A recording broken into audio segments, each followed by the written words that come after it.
Okay, are we live?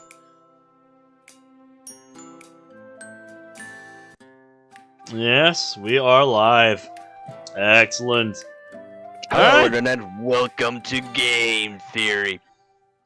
Today is the Christmas episode. And yes, I realize this is a month late. If we'd gotten to it sooner, we would have done this around Christmas time. But we didn't, so here we are. And I mean, it is still January, so... yeah, but still, we're a month late.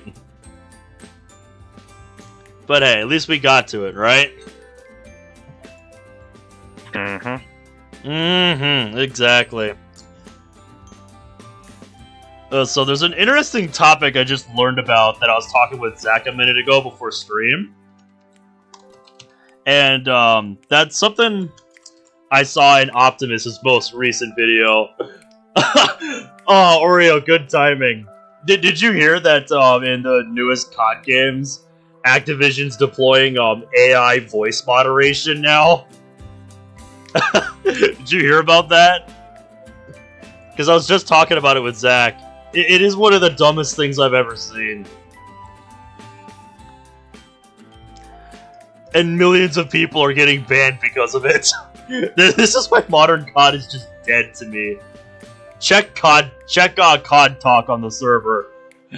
I posted a video about it. I posted Optimus's video about it in the server, and I'm just like, You posted a video about it? Are you sure about that? Yeah, as in the first half, not gonna lie about it. Yep, my lips were moving faster than my brain. But yeah, basically, Activision introduced AI voice moderation because, snowflakes can't find the mute button, apparently. And now millions of people are getting banned. It's one of the saddest things I've ever seen. This is why modern COD is dead to me.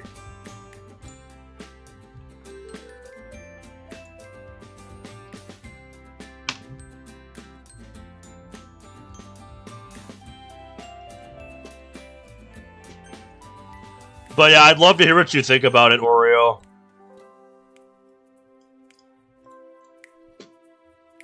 Because we're talking about a franchise that was built on this shit. So it's like, why all of a sudden do they have such a problem with it now? That's what I want to understand. When they still have a massive fucking cheating problem, like even among tournament players that are making hundreds of thousands of dollars, you still get, the occasional, hey, now that I've made hundreds of thousands of dollars, I was cheating the whole fucking time. Like, you still get people like that. And it's just disgusting. Nadia. Yeah, exactly. Yeah, like, even tournament players are cheating, and there's still game-breaking bugs that just linger and go unfixed for months, if not years. And somehow that never seems to be the priority anymore. It's like, what are they doing anymore over there? Hey, what's up, D-Bomber? Just woke up from a 4-hour nap. That's what we're all saying in the server, Oreo. The mute button fucking exists. And I don't know why. I don't know why they can't, I don't know why people can't find that. It's like, the mute button exists for a reason. 2, there's a reason the ESRB says online interactions not rated by the ESRB. It's because you can't fucking control what people say online. Like, I'm sorry, you just can't. All voice moderation in the world isn't gonna stop people from talking how they talk. Are they gonna get banned? Sure, but that doesn't mean, they're not gonna do it in other games. I'm just waiting to see how fast COD's player base drops because of this. Because, like, holy shit, this is fucking legendary.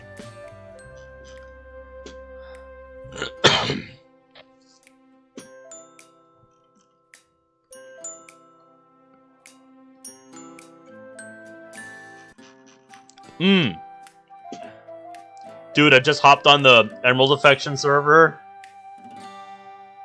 and they had an announcement about their Patreon today. They're basically making like a just tip roll if you don't want to submit, you know, a huge amount of money.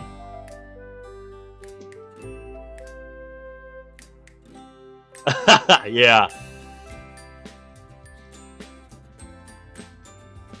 You would have stayed asleep if you didn't get woken up accidentally. Once it's said, it can't be unsaid. Gen Alpha and the younger half of Gen Z would never survive the 360 and PS4 days.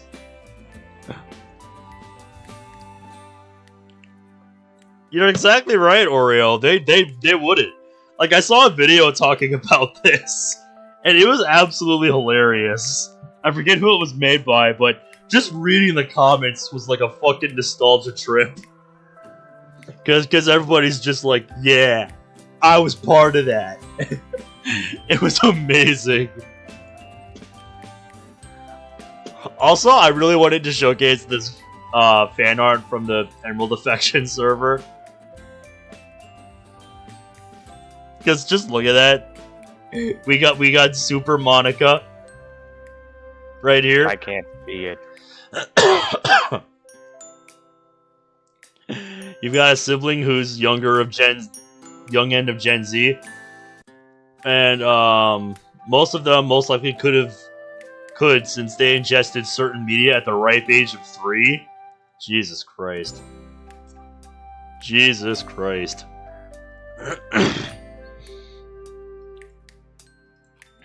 But yeah, I just thought that would be a fun topic to bring up.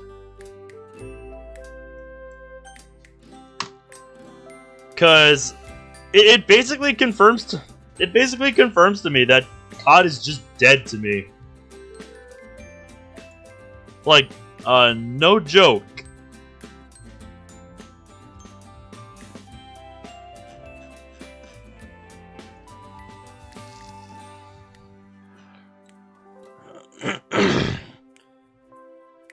Oh. Yeah. Yeah, I wonder how they ingested, quote, inappropriate YouTube content at age 4. Gee, I wonder.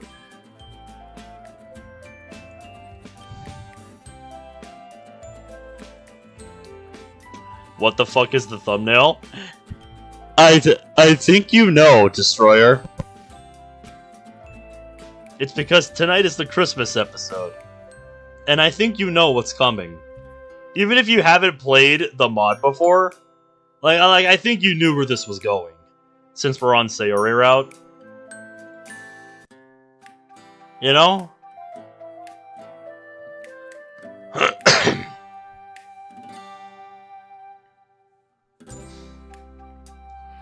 But yeah, that's what we got coming up tonight.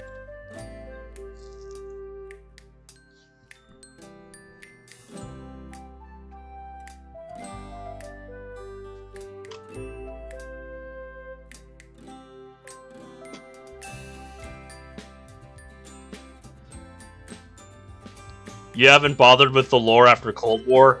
I just haven't bothered with COD, period, after Cold War.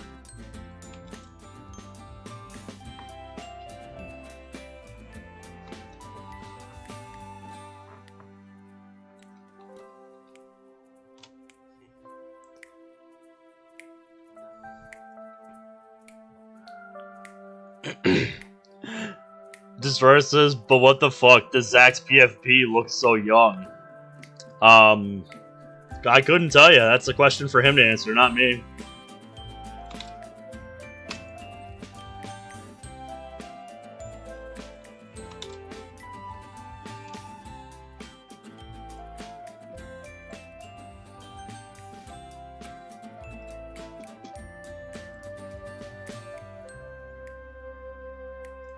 But yeah, what are y'all's weekend plans?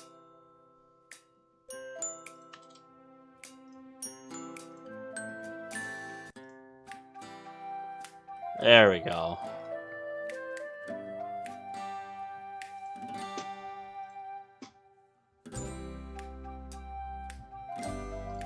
Alrighty.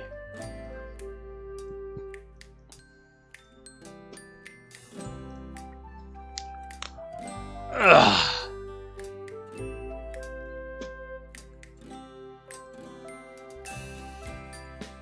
Yeah, I was gonna say, something tells me looking at Discord, he's still doing stuff on Minecraft. He's trying not to lose this extremely valuable villager.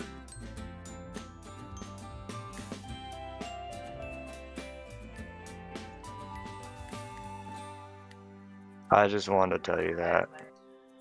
Yep, I understand. So, after, tonight's episode, you wanna...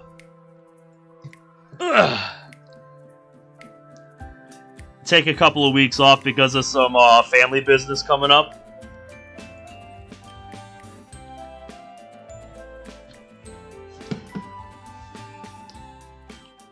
I'm not gonna say exactly what on stream, because that's, you know, a personal matter. But yeah, you know, I just want to make sure, you know, you want to take a couple of weeks off after this so you can deal with that, or just, you know, when you know, tell me that you want to get back to doing this again. Like, how do you want to do this?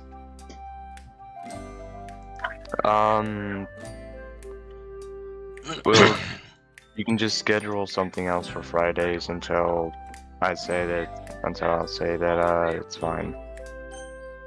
Alright, that's kind of what I figured you wanted to do. I just wanted to be sure before we got into things here. They should have just done a whole new story with zombies instead. Yeah, that's what I think they should have done after BO3. Because BO3 ended on a really good point for the story in zombies. And I think they wanted to end it there because of one of the ciphers that was transcribed very early on in the release of Revelations.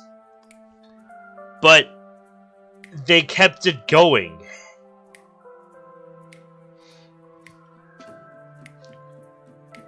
You don't think MC is more important than Doki Doki Destroyer? And dude, you're telling me about hot? It's almost the end of January and there is fuck all snow on the ground here. Like, we've got like a 95% to 5% grass to snow ratio. And it's almost February. Do you understand how absurd that is for the state that I live in? Do you understand how absurd that is? I've never seen this in my 25 years of living. I've never seen this in my life. It's dark, yes, but yes, I can see. I have a window right next to me, next to this computer. And yeah, Burnout, it has been a little bit. How have you been, man?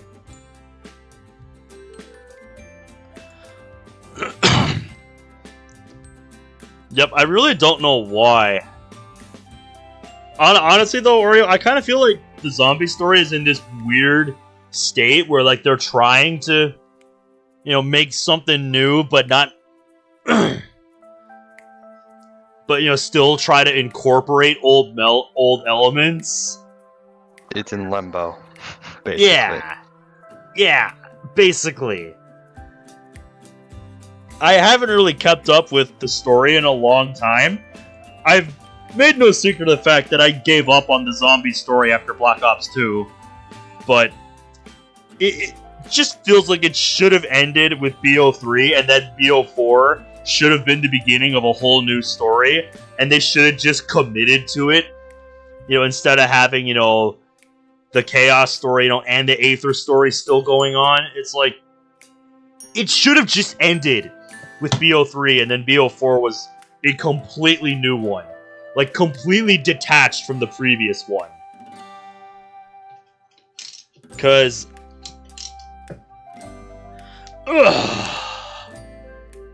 yes, you know, it's sad that it would have ended, but all good things have to come to an end. And yeah, we'd been with, the Ultimus and Primus crew for about a decade at that point.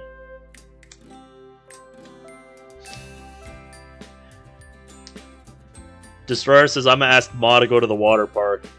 And Burnout, jeez. That's true. Don't be afraid to reach out for help if you need it, man. Like that's a scary thought. We'd hate to lose you, man. So I'm being real here. If you feel like you need help, don't be scared to reach out. Like believe me, I know how it is. I've had trouble asking for help my whole goddamn life because I am a stubborn bitch.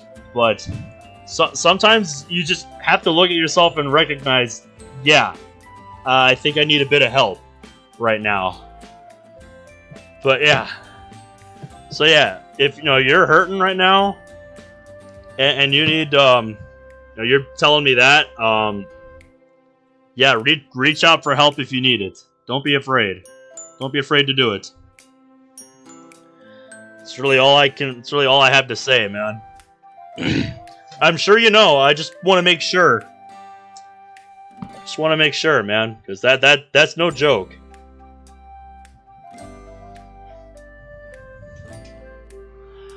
But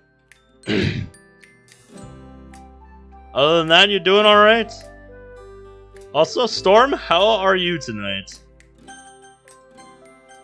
Let's see. Yep, here we are.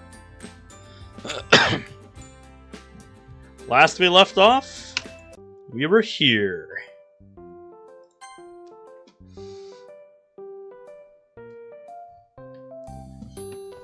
It looks like an autocorrect moment. Storm, and I'm doing pretty good. I mean, the weekend is here. Got a hockey game tomorrow.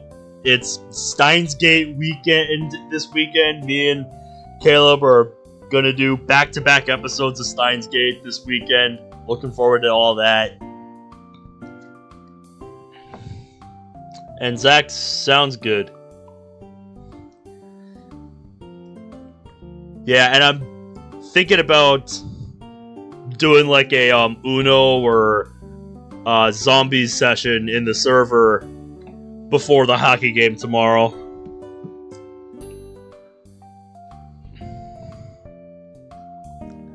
I'm gonna think about it.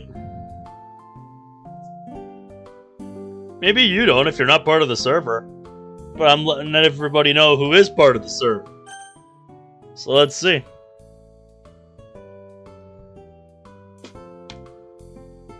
Reluctantly, I drag my eyes away from the anime I'm watching.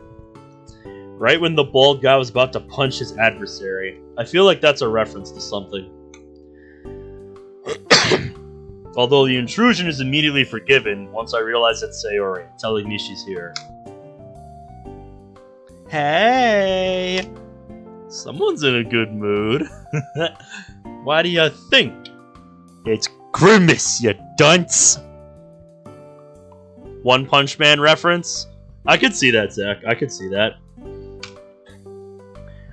As we share an embrace, I affectionately run my fingers through her hair. Of course. Exams are finally over, all our presents are sorted, and I get to spend today with you. Why wouldn't I be? Exactly. As we take a seat on the sofa, I offer my shoulder as a cushion, to which she delightfully obliges. Sitting here, with Sayori nuzzled into me, an arm around her, feeling her warm body next to mine. Oh, these past few weeks have been worth the wait. Well, given how amazing my present for you is, you've every right to be. Oh, confident are we today, MC? We'll see about that. I wink at her and her eyes light up, childish excitement all over her features. Just look at that face. Glorious. Ooh, can I try and guess? You can. That doesn't mean I'm gonna tell you. Gotta wait until the others are here. Oh, okay.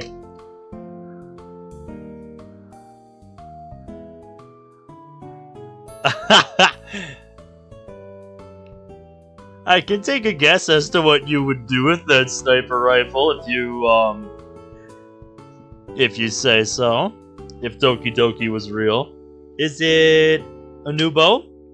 That was something I considered, actually. Sorry. The redundancy here is funny. That was actually something I considered. Actually. Redundant? Much redundant? But given how much that red bow suits you, I didn't want to mess with it.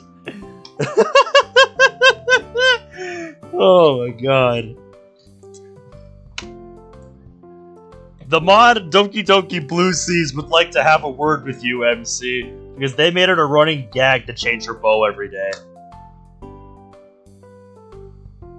Besides, I don't really know your style very well, truth be told. Well, for future reference, I like blue. Gee, I never would have guessed. Because it's just like your eyes. You know, you're a lot like Monica in that regard. It's green, just like my eyes. A blue bow would go really well with your eyes. Yeah, I've seen Sayori with a blue bow. It is very suited. As well. Hey, there you are. I'm just gonna talk momentarily though. Family's still talking. Yep, probably in I can kind of hear them in the background, yep. Which would make you look even prettier. You're really sweet. You know that? I'm serious, Sayori. You know, I don't think I've ever told you this, but you're beautiful. What? Your eyes especially. The way your hair falls over your face, the way your smile lights up a room. How you can make my day better just be being there. Just by. I think that's a typo. That looks like an autocorrect moment right there. 2 letters off there, Jesus. Yep. So like I said, that looks like an autocorrect moment. What makes you say that? Come on now, Burnout. Everything that I've been wanting to say to her over the past few weeks is finally tumbling out of my mouth. Well, it couldn't have come at a better time. It's not like me to be a romantic at all. I don't know where these words are coming from, but they just feel so right to say. Well, that's often how they come out best, when it just feels right. I don't think I've ever told you just how much you mean to me. Fun fact, did you know that if you kill wandering traders next to villagers, the trades won't get affected? That's funny. Because you'd think it'd be the other way around, right? Mm-hmm. Fun nugget of Minecraft knowledge for you. You're grabbing your sniper and going to Comic-Con. What kind of cosplay are you doing then? And Burnout, why are you accusing... What do you mean I'm cheating on Monty? What could you possibly mean by that? One of these things is very much not like the other. Come on now. If I had a different after-story mod installed, then that'd be a different story. But I don't, okay? Come on.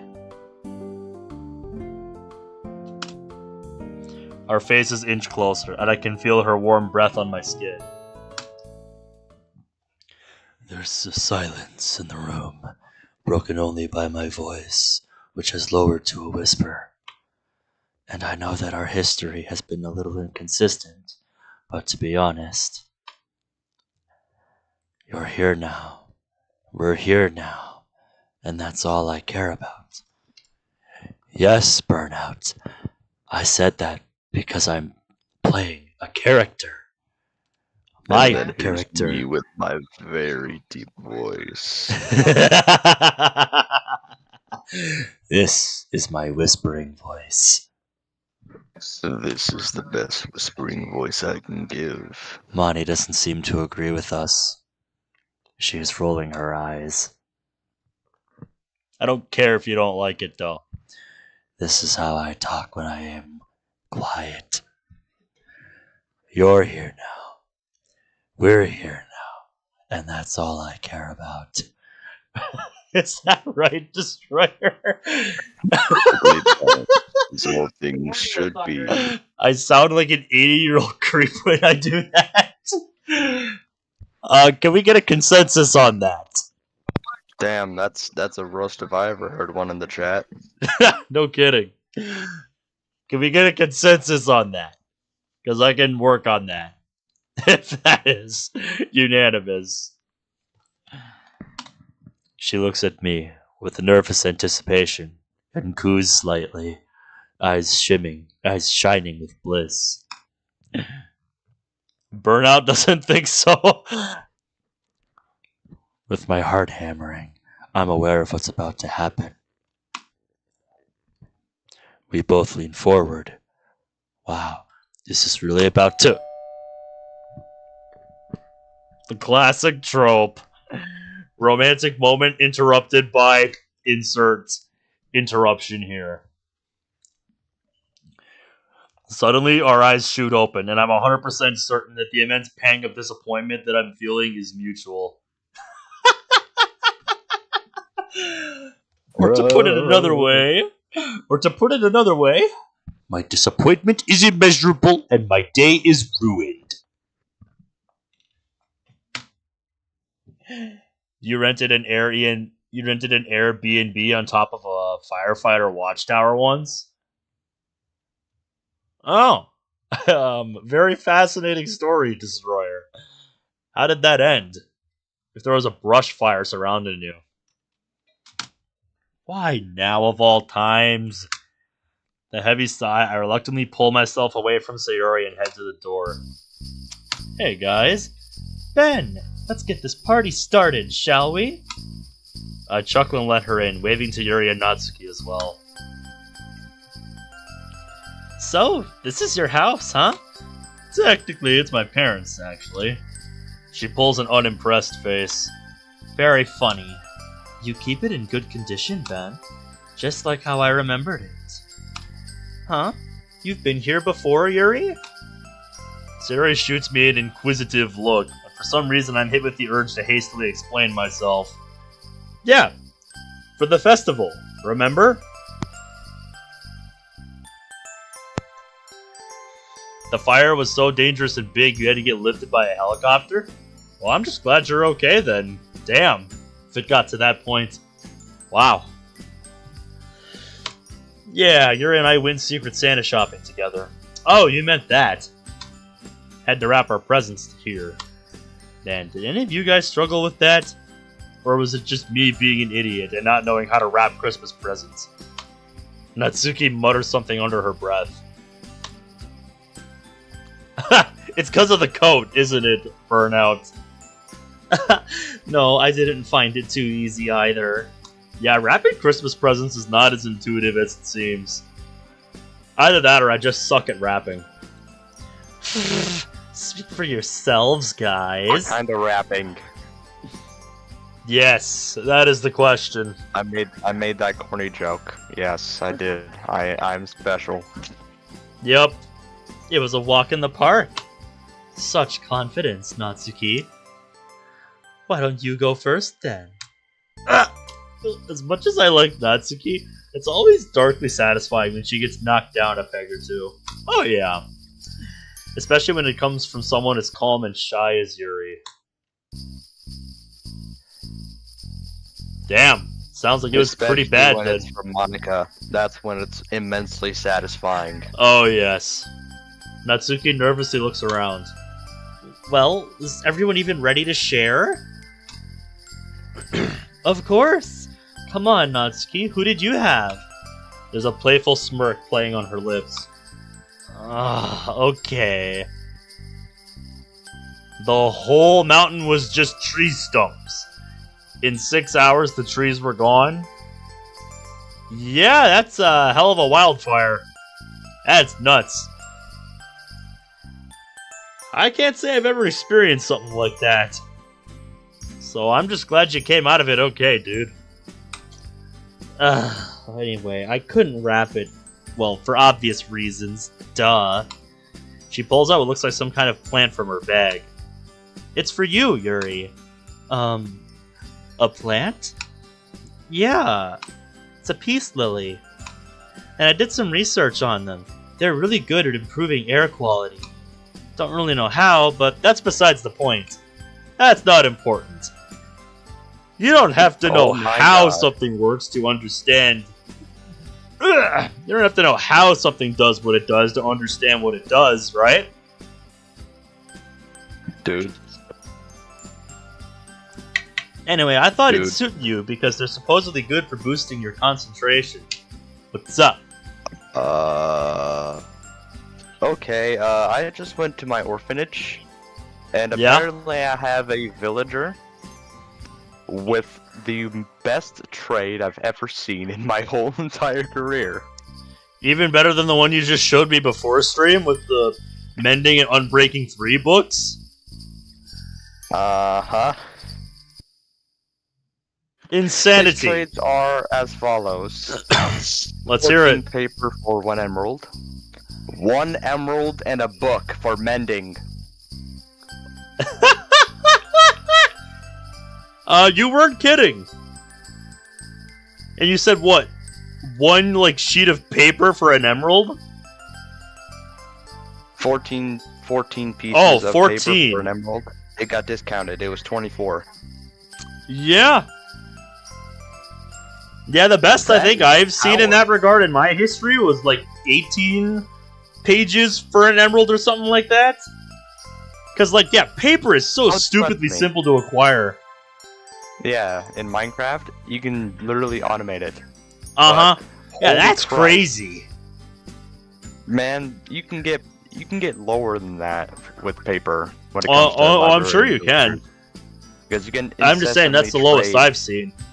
You can in the time that I've played villagers with zombies. Yeah. And just keep it on hard mode, and you're all clear to just keep on infecting and getting lower trades.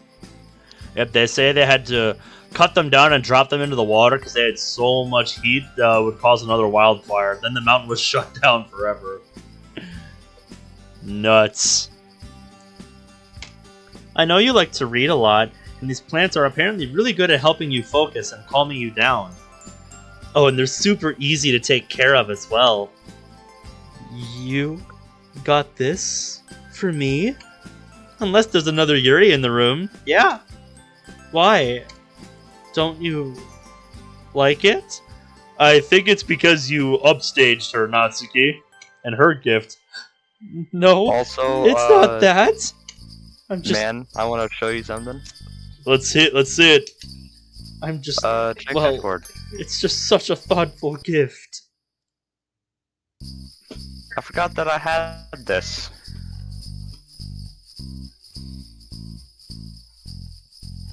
Let's see.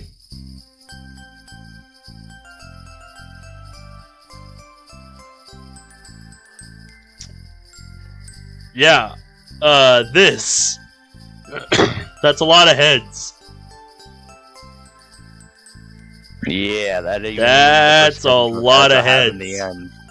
That isn't how much I have in the end, though. I have a whole shit ton of Enderman heads. That's crazy. Because I have an Enderman farm that gives me XP. Wow. And then, Burnout, what did you send? 80s money. That is very much 80s money right there. Look at that. Gorgeous. That's Sailor Moon right there. Sailor Moon Monica. 100%. The art style is very reminiscent of it.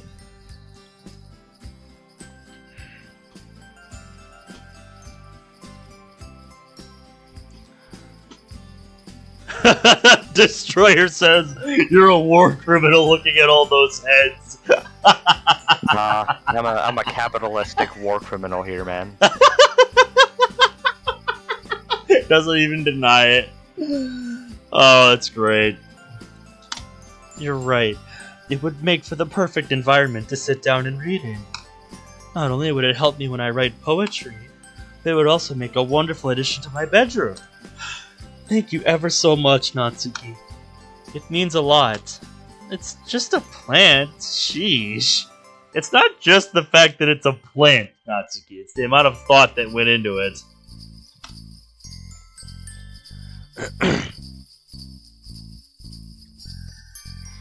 Yeah, well, I appreciate you sending that one in. I always like seeing Monty fan art. You might want to deal with that, Destroyer. Says the police is outside. But for what it's worth, I'm glad you like it, Yuri. Merry Christmas and all that. Ah, there it is. That merry festive spirit. It's nice to see Yuri and Natsuki getting along so well, even after their fights and differences. Natsuki's gift took me by surprise. Didn't know she was so thoughtful. Guess she does have a heart after all, eh? Of course she does. I'll give it to you, Natsuki. That was a very good gift. You've raised the bar pretty high. Anyway, I guess I'll go next. Well, that's good to hear, Destroyer. This is for you, Natsuki. As she pulls out her gift, the expression on Natsuki's face transforms from thinly disguised indifference to genuine shock. Is that, spice rack? Yup, comes with a bunch of spices, too. Anyway, I figured this could be handy, given how much you're into culinary stuff. I wasn't sure what spices to get you, but luckily these came with the rack itself. And if I remember correctly, I think these 3 are fennel, thyme, and one more. Those names probably mean more to you than they do to me. Yep, all they mean to me is aisle 5. Check the baking aisle. Go there. That's all they mean to me.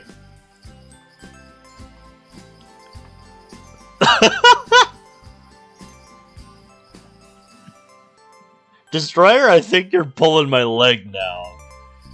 You found a bunker with a bunch of nuclear weapons there? I think you're pulling my leg at this point. Merry Christmas.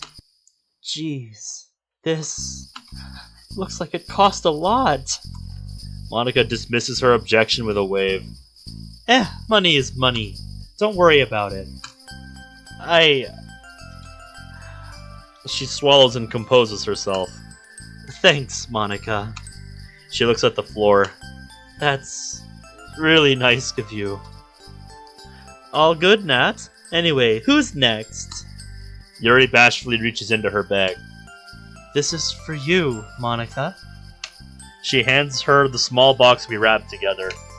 Ooh, wrapped as well? You really did go the extra mile. She unwraps the box, revealing the beautiful fountain pen within. Pardon me if I misjudged. However, I noticed you do a lot of writing, whether that be for your poems or in your planner. I found this pen rather beautiful, and it writes really well. And it comes with a bottle of ink, too! Very traditional, Yuri. I should have guessed you'd opt for something like this. You're right, though. It's a very ornate pen. Yes, it's just obscured by the text box. Of course she is. She picks it up, gently rolling it through her fingers. Has a really nice weight to it. Thank you, Yuri. Your timing is pretty good. I was running out of ink with my old pen. Ah, you're most welcome, Monica. I'm glad you like it. I was tempted to go for something musical, something to do with the piano, but I wasn't sure what sort of things you were learning with the instrument, so I figured a pen was a safer bet. Monica looks at the pen with ink and gives it a test run. Writes really well. Where did you get this? I'm tempted to visit the shop myself at some point. Just a shop in town. Just be mindful not to press too hard, as it's really easy for the ink to flow too much. The last thing you'd want is a puddle of ink.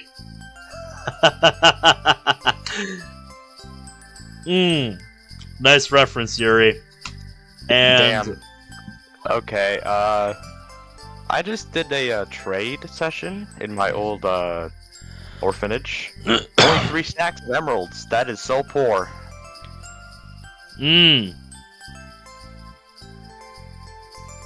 Damn, I was poor back then. But I don't do that anymore. Yeah, you've gotten better since then. And Destroyer says Monica's coat is pink, right? The answer to your question is no. Most definitely is not.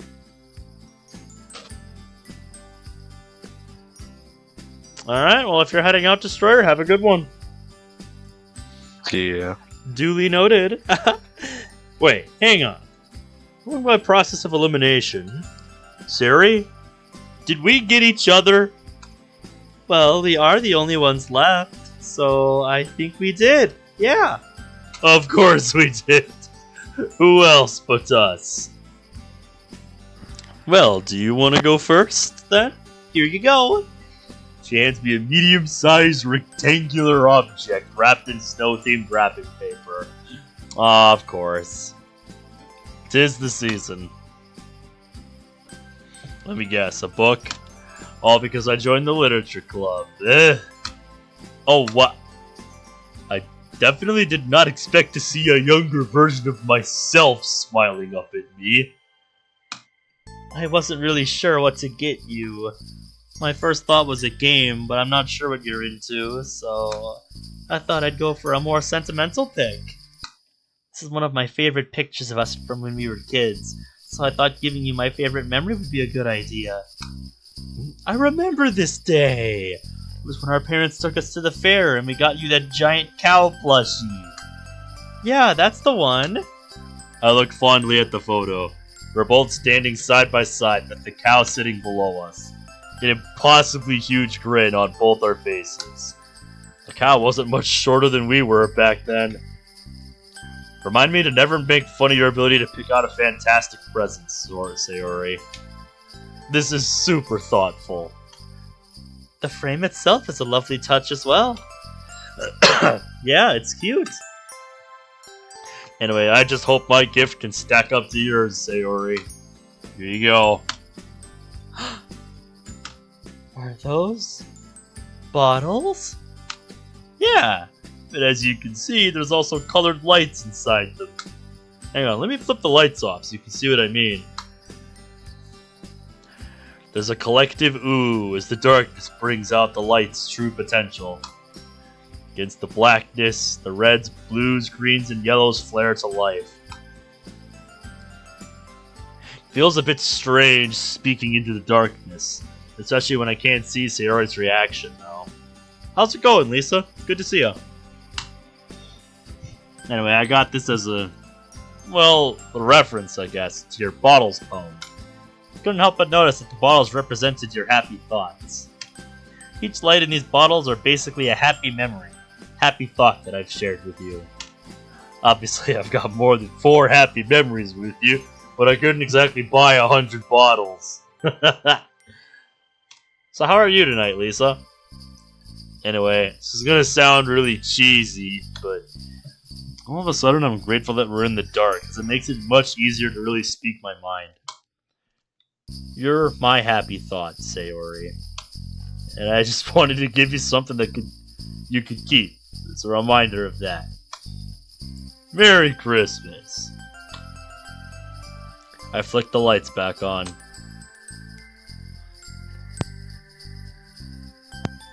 Look at that face. Look at her. My boy, I think you done good. Now you have no more pick to share? Alright, we'll look at them after this scene here. That'll do, donkey. That'll do. Haha, yeah. Jeez, you two need to get a room. Sorry. Had to be said. Ben, this is such a sweet present. I think it's the best gift I've ever received. Indeed, it truly embodies thoughtfulness. I knew it was an excellent choice the very first moment you suggested it. I'll give you credit, Ben. You can really tell that you two have been best friends for a while. My cheeks redden as I hear all of their praise. I was hoping the present would be real well received, sure, but I wasn't expecting everyone to be so impressed. Ah, you guys. Anyway, now that all the present sharing is over, does anyone want to play something? What did you have in mind? There's some games that are multiplayer, and I think I have some board games lying around. There's Monopoly, Trivia Pursuit, Scrabble, Cluedo, some others. Hang on. Ugh. I would suggest Sorry, but that's only 4 players, so... You really do live a wild lifestyle, you know that? Hey, I did suggest video games, but none of you seemed that interested. Exactly my point. Yuri quickly interjects. Oh, there you go. I remember in middle school going over to my buddy's place to get together with the boys to play Wii Sports Bowling. Good times.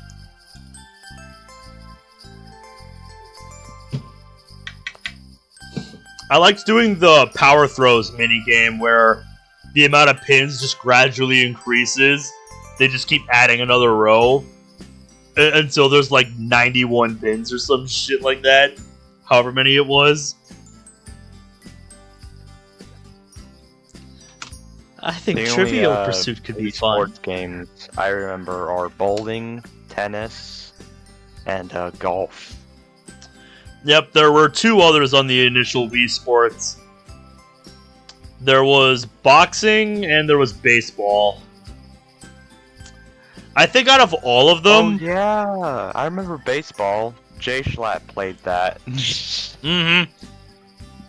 The funniest thing I've seen with Wii Sports Baseball most recently was u5w trying to get a 99-0 game in baseball.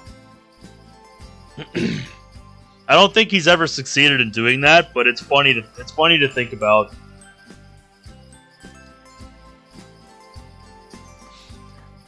What would you say was your worst sport on Wii Sports? Because mine was definitely golf. Mine was, I honestly don't know. I was pretty decent at every one I played. Because I knew what it was. Yeah, for me, the thing with golf was I do not have steady hands.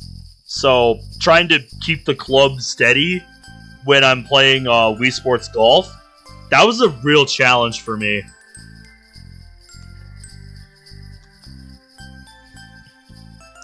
The sport I was the best at on Wii Sports, I would say, was bowling. Because I was pretty consistent. The worst for me, too, is also golf, to be honest. Yeah. Like I said, for me, the problem was just trying to keep the ball straight.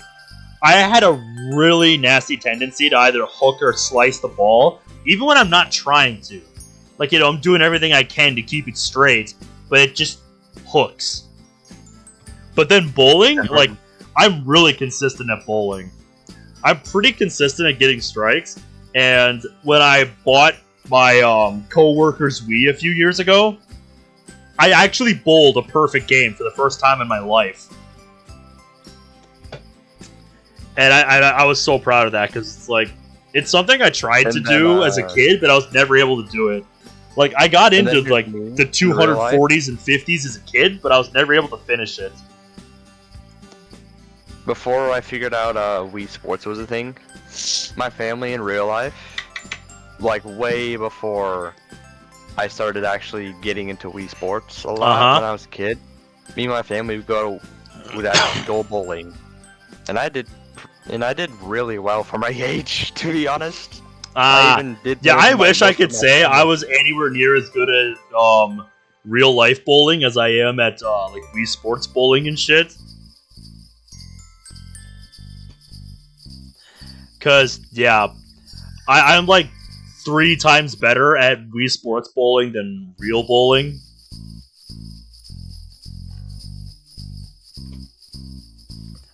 And I think I'd say my second worst was I think it's I think it'd have to be boxing, because I think I at least got to pro in Wii Sports Baseball, I think, or at least got very close to it.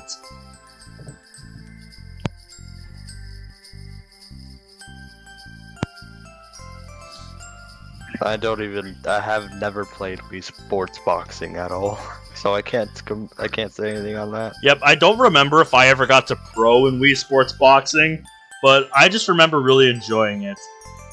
And then tennis, I'd say, was my second best, because I got to the highest level bots on Wii Sports Tennis. And their elo was 1900 and 2000 respectively, which is pretty damn ridiculous for a bot for the computer players.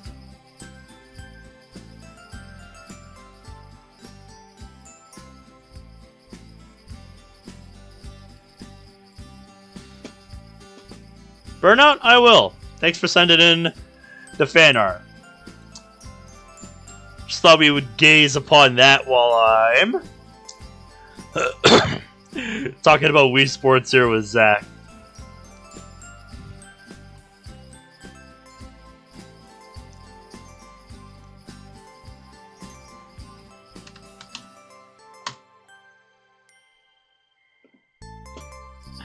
I think Oreo's gonna like that Natsuki one.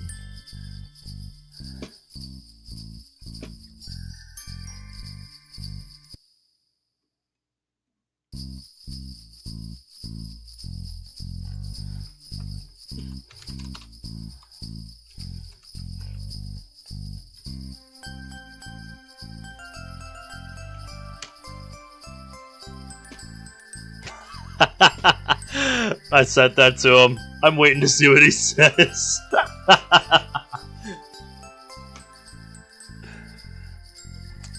Yuri thinks Trivial Pursuit could be fun. I don't know. I'm very hit or miss at those trivia games. Yeah, that way we get to see how smart you really are, Yuri.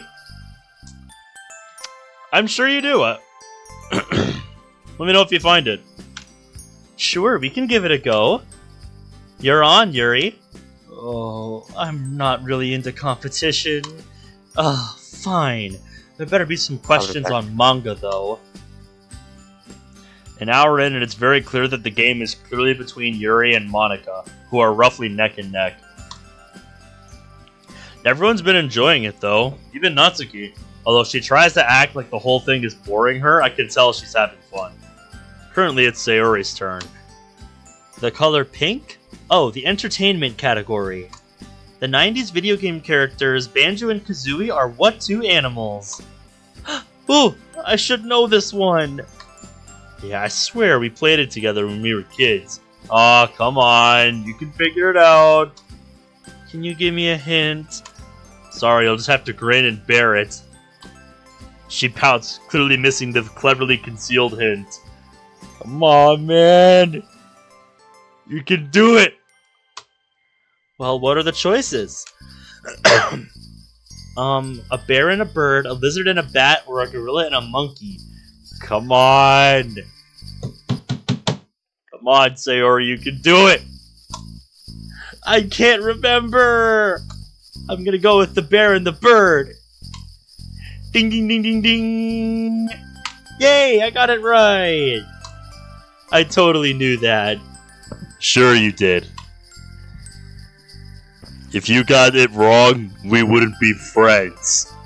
Hey! Hello there. Yep, come on.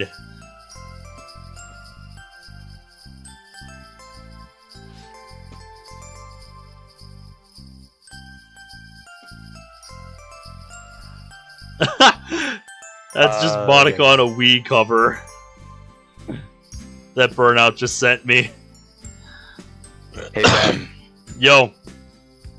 Stormblaze put out a new free Monica image, and I did something with it. Check DMs. Oh shit.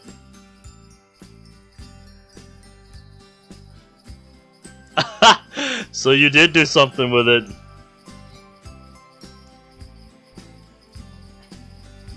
Let's see it.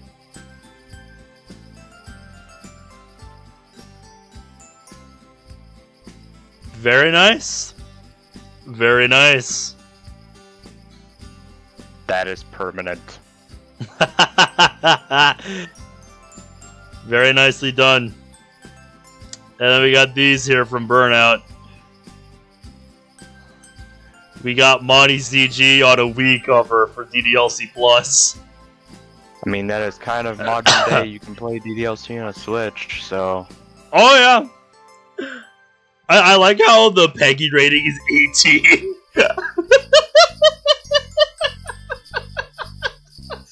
And then we just got this from the original promo, where it's rated M for mature. And then we got these. Monty just relaxing. Then we got this. Looks like she's ready for gym class. Yep. Getting ready for some tennis or something. Good stuff. Good stuff. Good stuff all around. Let's see what I get. Huh. Literature. How fitting. In the Japanese story, The Spider's Thread, why was Kandata unable to escape hell using the spider web? The web was an illusion. Other prisoners were also trying to use the web to escape. Or the devil cut the web before Kandata could break free. Kandata. Nothing like an easy question, huh? I remember reading this story a very long time ago. Oh, this is really gonna bother me if I don't get it right. It's B. She flips the card over. Aha! I knew it. Another point for me. Nerd! Knowledge is power, Natsuki.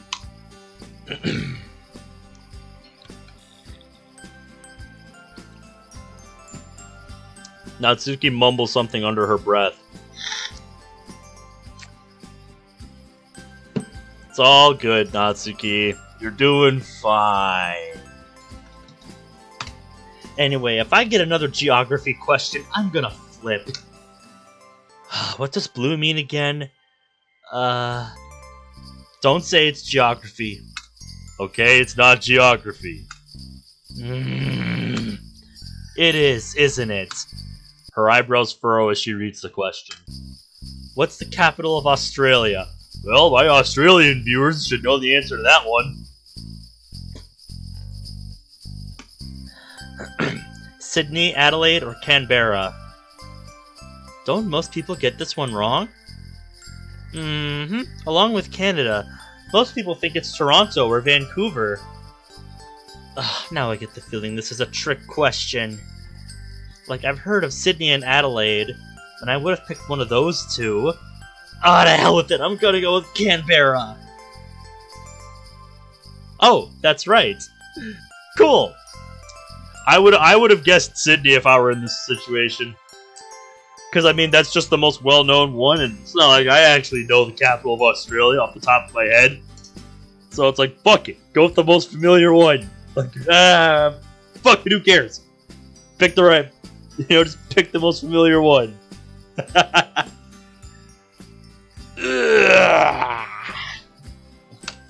Well, that was easy.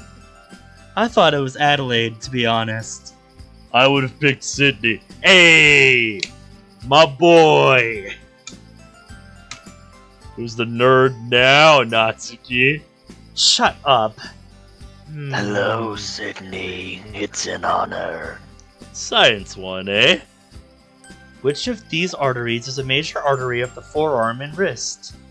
Cartoid, radial, femoral. Ah, I know this one. I'm fairly certain it's the radial. Yeah, the cartoid is the neck. How'd you know that? Because I pay attention in biology, silly. I did a whole anatomy class and I don't remember shit. Why does everyone think I'm an idiot or something? Prove that you're not an idiot by winning, eh? Why don't you? Oh, damn! She fired back real fast. She's got you there, Ben. Yeah, she's not wrong. He fired back more faster than Eminem when he got roasted by MGK. For sure. Can't really dispute that. Yeah, the two of them have you there, my boy. A couple of hours have passed since the end of the board game. A comfortable, lazy atmosphere has settled upon the room. The kind where no one can be bothered to do much after eating a hefty meal. Yep. They're just letting the food baby, as my dad's friends would call it, settle when they eat too much. And they just have to let their food settle. For some reason, my dad's friend, John, calls it a food, calls that having a food baby. What a scene for you to walk into, Cerberus, when I'm describing that. How are you doing tonight, man? Bazinga indeed, Christy. How are ya? As the night wore on, the general conversation topics have grown a little more mellow and reflective. That sounds awesome. Finally pushed past that block you had, huh? Oh, I didn't mean to click Steam. I got something for you. Well, you're not the only one.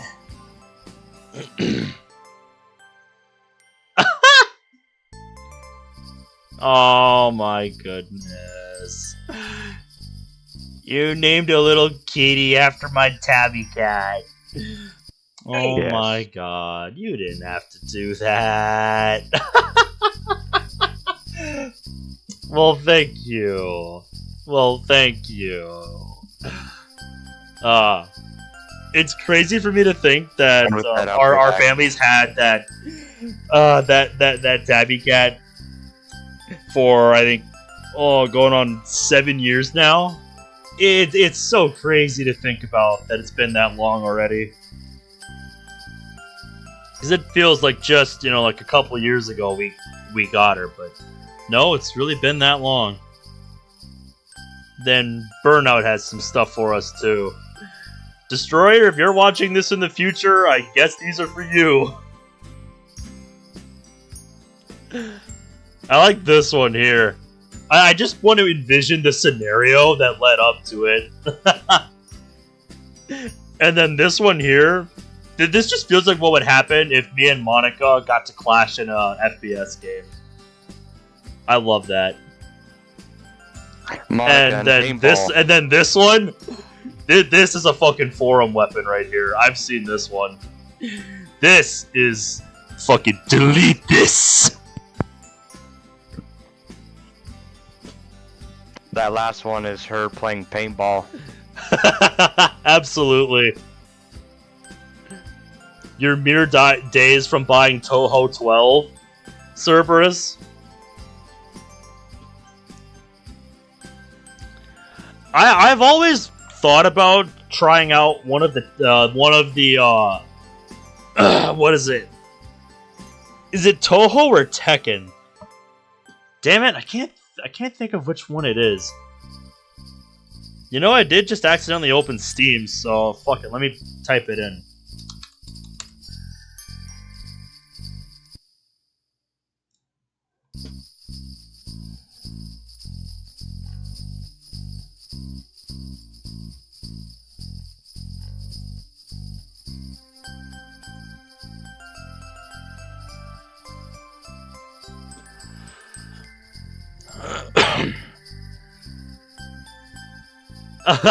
You have a good idea for what name the Doki's school would have if it were a zombies map?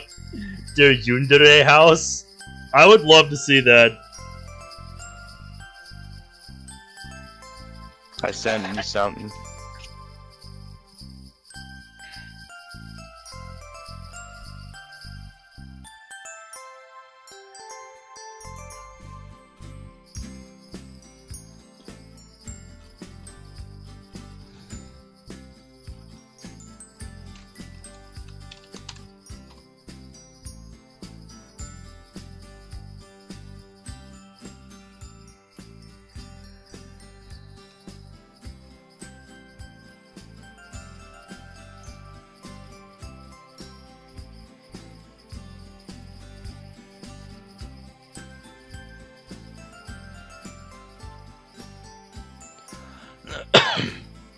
Uh-oh. I think he's got a better name.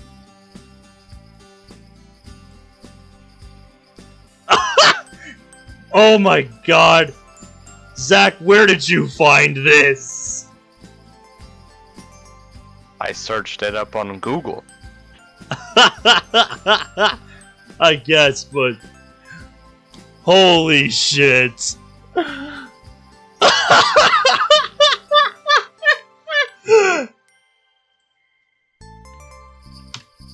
Is that not one of the most ridiculous things you've ever seen?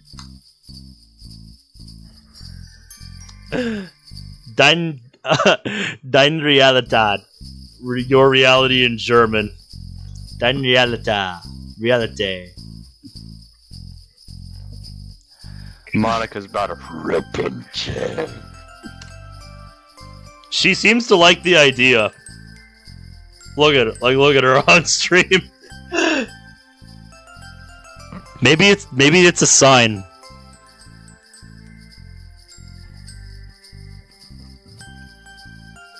I'm just saying.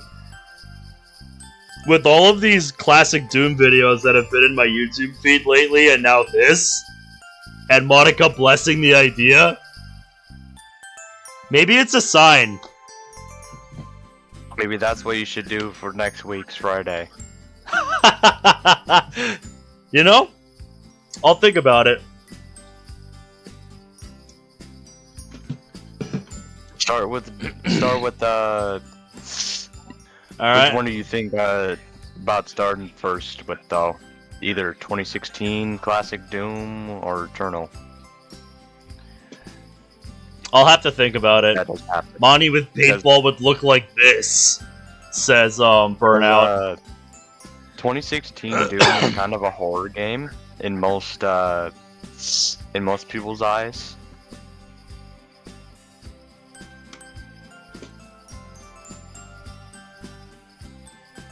It is like a story. Indeed.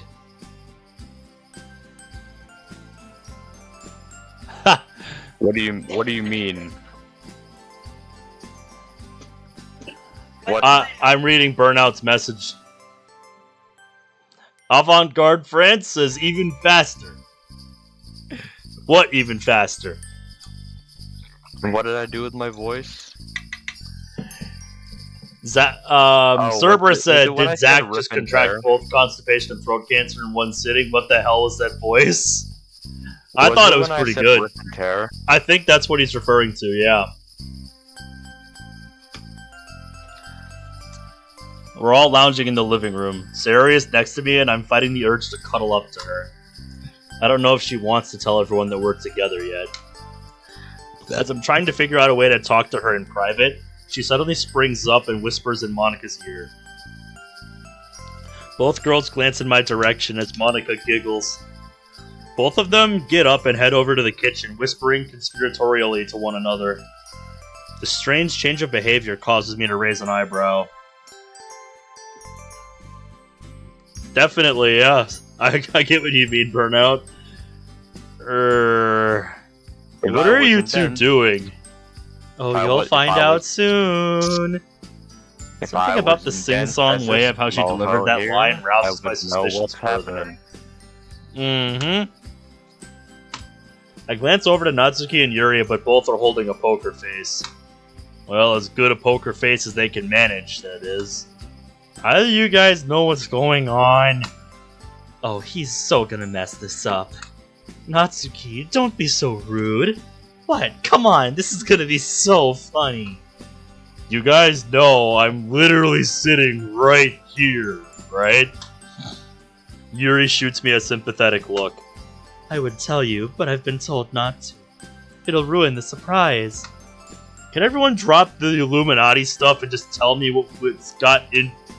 Ben, can you come here? Bewildered, I oblige. Walking up to Sayori and Monica, I notice that the former looks really nervous for some reason. Man, I don't know what was in the food we just ate, but it's making you all like super weird. Uh-oh, did somebody slip them the weed brownies?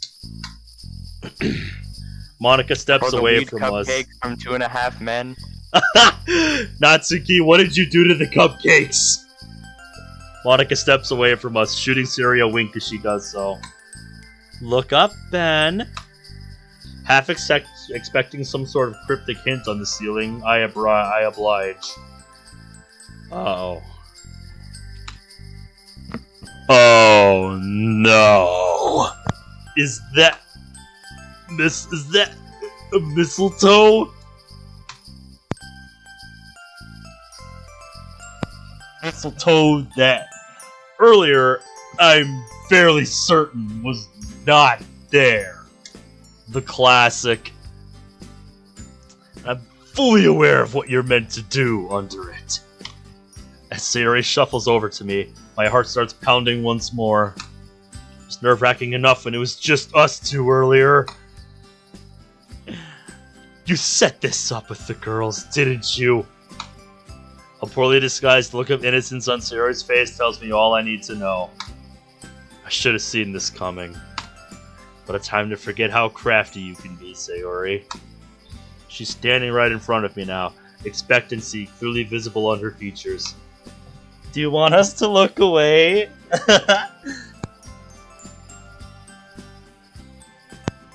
Only a distant, far away part of me registers Monica's voice. Right now, the only thing I'm truly focused on is the beautiful girl in front of me. Here we go. Actually, no, that's a lie. The most important thing I'm focusing on right now is how not to mess this up. All of those thoughts go out the window as Sayori's lips finally meet mine. And there we go. There you are, ladies and gentlemen. Thumbnail achieved. And in that moment, nothing else matters. Yeah, got that right. I sigh contentedly, pulling her closer to me. One of my hands caresses the back of her head, while the other gently cups her face. Nothing could have prepared me for this moment. I'm drinking her in, lost in the sensation of her lips on mine, and her warm, soft hands linked around the back of my neck. All the fears I had about messing this up melt away as the kiss progresses. I don't know what I'm doing. From how good this feels and how blissful Sayori seems to be, I think it's safe to say it's working.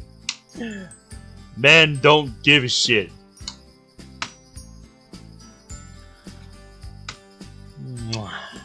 Eventually, we break away.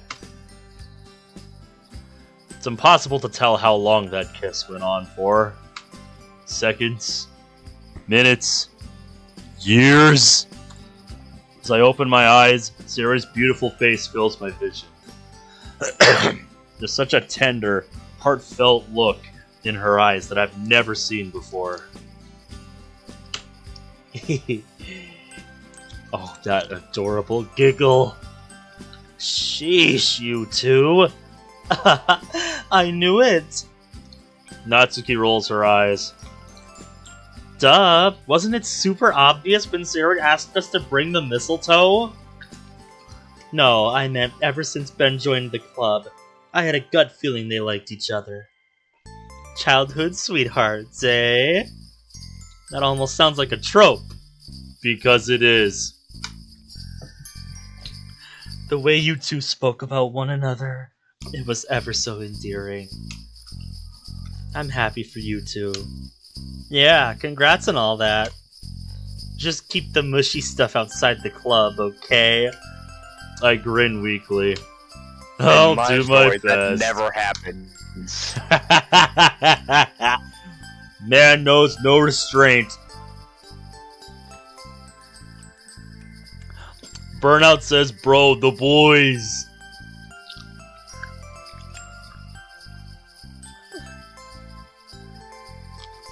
Anyway, it's getting late. I think it's time we leave these lovebirds to it. She nudges Yuri. Oh, yes, of course. Thank you for hosting the party, Ben. It was really enjoyable. Yeah, it was. Just make sure you use protection, okay? Natsuki! Kidding! Jeez. And on that awkward parting remark, Sayori and I are left alone. There's a moment of silence.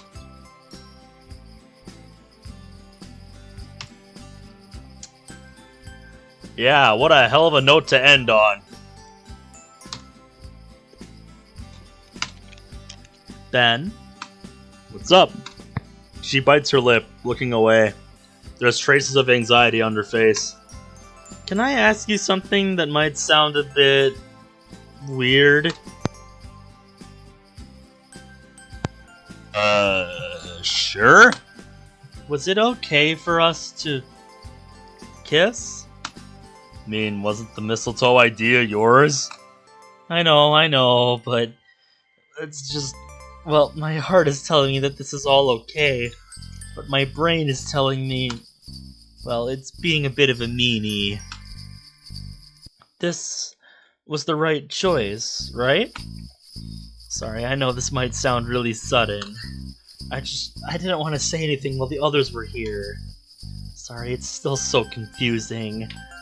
I take her hands in mine and tilt her head so our eyes meet. Look, Sayori. Why are you feeling like this was the wrong decision?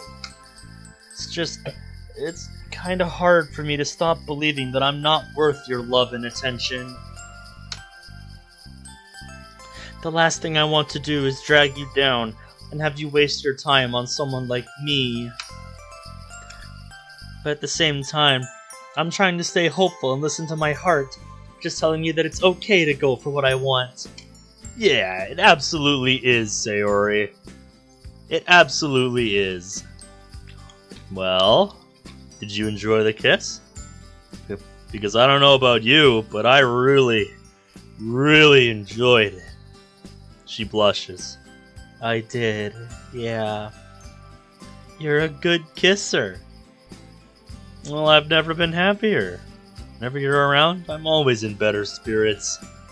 We both want each other, we're both happy with each other, so how can this be the wrong decision, Sayori? I don't really know for sure, but I'm guessing this is the depression trying to tell you you're not allowed to be happy. Of course you are. Don't worry, Sayori. We'll get through this together. Just remember, this is all my choice. No one is forcing me to make it. She pauses for a moment, reflecting on my words. I just hope I've managed to get through to her. Okay. Thanks, Ben. I guess you're right. I'll try to remember that. Oh, by the way... Sorry for putting you on the spot when the others were around. Oh, I bet you were enjoying that. It's alright, I got to kiss you, so it's more than made up for. That was really nice, wasn't it? I think I'd enjoy kissing you a lot more without 3 people watching. Well... They're all gone, so... He doesn't even wait. I love it. Zero hesitation, zero Yep. bullshittiness. Mm-hmm. Oh man, this is something I could definitely get used to. As it's just the 2 of us, the kiss feels a lot more personal. That's absolutely fine by me. Mwah. Merry Christmas, Sayori. With our faces inches apart, she playfully nuzzles my nose with her own, laughing all the while. Holding her this close, being able to hear her heartbeat, feeling her warm breath on my face, hearing her whisper, "Thank you for everything, Ben. Merry Christmas to you too." And they're back at it again. This time with no intrusions. What are you talking about, bruh? Look at him. He's enjoying himself right there. Although this feels like absolute bliss, a part of me can't help but wonder what I'm getting myself into. It would be naive By to the think way- that everything would be sunshine and rainbows from here on out. This ain't nothing compared to me and you. I'm just saying that out now. Uh-huh. That mod is something else. Holy Christ. Which one? Me and you. Oh, that mod. Did you play that yet? No, I haven't played that one. Maybe you should put it on the request list so we can be on the same page. Already ahead of you. From here on out, no matter how strongly we feel for each other, will we really be okay together?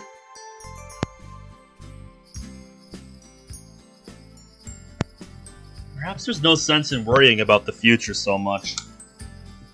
Maybe it'll just be best to take each day as they come. Excuse me, Jesus. That's the Dairy Queen I had before stream tonight because I got done with work early. Oh! After all, there's only one way to find out. Off we go!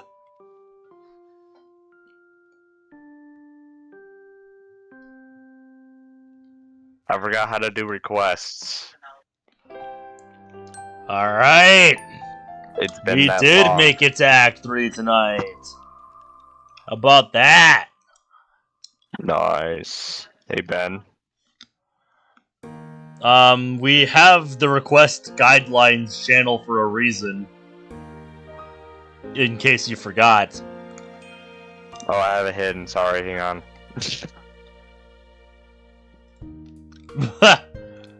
I had it hidden. My bad. Oh, okay. There you go.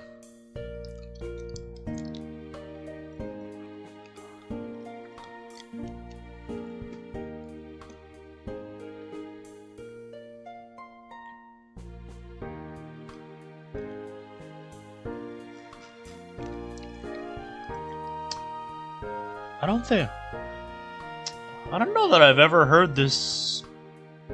I was gonna say.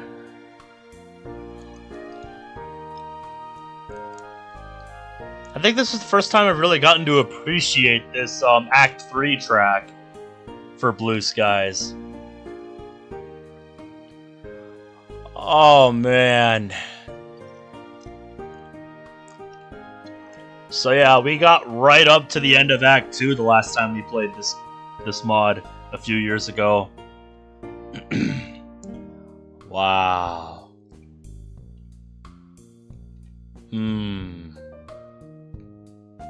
I really like this music. It's so nice. Let me just soak it in, guys. Let me just soak it in. We made it. We are here. For some reason, I thought the text box would be different for Act 3, but I guess not. It's always gonna stay like that. We're in the Sayori right now. I will warn you though that stuff changes, obviously, between each different route. So. Oh, I'm sure it does. I'll be curious to see what the differences are for Yuri and Natsuki as we go along. Most people typically see January as a pretty dreary month. January blues, I think it's called. It's the cold weather, the gray skies, the end of the Christmas holidays. Yeah, I can see it. Usually, for me, this is the time I'm out enjoying the snow on my off days. But as I said in the beginning of the stream, what snow? There's barely fucking any to speak of this year. It's insane.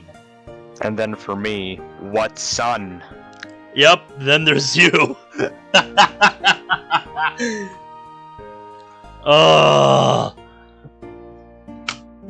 Not this January, though. I haven't been able to get Sayori's kiss out of my mind.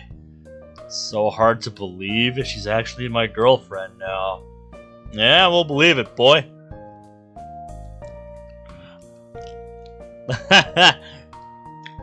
And then there's Burnout, who's like, snow? What's that? We don't get that.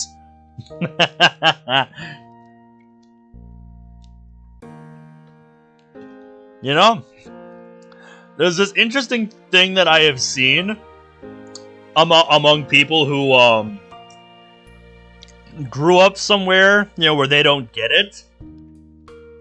You know, they're like, man, you know, I wish we did get it. But then you have the people who actually did grow up with it, who are just either in one of two camps. They're like, man, dealing with this shit sucks, or, you know, they really enjoy it. And I think there's a greater bias towards people that just they grew up around it and they don't like it.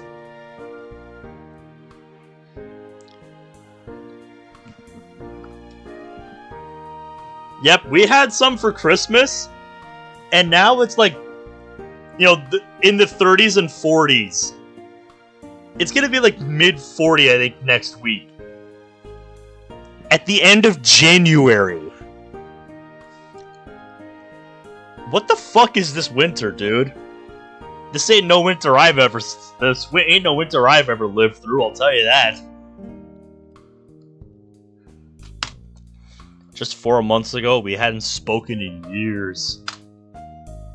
Joining the club, discovering Sayori's feelings for me, and, well, finding out about her depression. It's been a hell of a roller coaster ride the last few months, huh, my boy? The whole thing has just been so unexpected. Still, there's a few days left of the Christmas break, and I know exactly how I want to spend them. After shooting Sayori a text, I make my way over. What magical adventures are we gonna go on today, Ben? Glad you asked, Sayori. Today we're going to go to a magical snowy wonderland. Expected to be a wild journey with the snowballs, and festive lights. Do you want to know what the rarest block in the overworld is? What's that? Deep slate emerald ore. Yeah, that's a pretty rare combination right there. Block in the nether is gilded blackstone, which is like blackstone with little golden nuggets in them. Uh-huh. I'm following. Yeah, Burnout, I guess I should have specified mid-40s Fahrenheit. Not okay. Celsius, because 40 plus Celsius is pretty ridiculous. Holy shit. What's that? I just realized I had 11 notch apples. Oh! Yeah, that's a few. She looks at me for a moment before bursting out laughing. Oh, you're so silly sometimes. Yeah, sounds like you could come up with good imagery on the spot. Try me. Okay, then I will. Let's see what you can come up with, Miss Literary Expert. She thinks for a moment. She's got that focusing energy. We're going on a bold, daring venture to a place brimming with magical lights, pristine snow, and frozen, icy fractals. Ask and you shall receive, boy. Get wrecked. You know what? I know when I'm beat. She grins with pride, puffing her chest out proudly. Although I bet you don't even know what half of those words mean. Did Yuri slip you a thesaurus?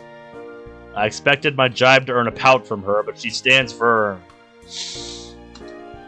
Don't be jealous that you'll never stack up to the Ice Queen. Oh, damn. Sayori? Ice Queen? Bolt on that womb right there. I didn't think those two quite matched, but Blue Skies thinks otherwise. Ice Queen? bold words from someone whose hands get cold super easily. Especially when this person accidentally leaves her gloves at home. That got her. Nini can never let me win. I slide up close to her and plant a kiss on her nose. Mwah. Come on, you love it, really. Although the pout tells me otherwise, there's no denying that red blush creeping onto her cheeks. By the way, for your Secret Santa, who did you go shopping with? Natsuki! Hey! I feel like I've seen this somewhere before. No, I definitely have. That must have been an awkward afternoon. It wasn't, actually. It's rare that I get to see Natsuki outside of the club, so it was a really nice day out together. Girls' day out, eh? You could say that. She helped me out a lot when it came to picking a present for you. Toot toot. Couldn't even think of a present for me without some outside help. You're the one who admitted it was hard at the Christmas party. Checkmate. Since when was your memory that good? No fair. The Ice Queen never forgets. She laughs as I roll my eyes. You really like that self-appointed title, don't you? Doesn't even make sense. Thought you hated the cold. Does it bother you? Should I let it go? Kill me. Guys, I'm done. Nope, that's it. Nope, done. I'm done. No!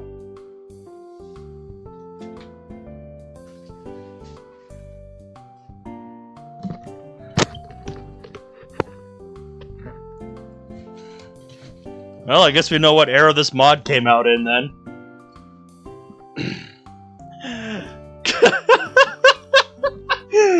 God damn. Been a while since I've seen one of those references.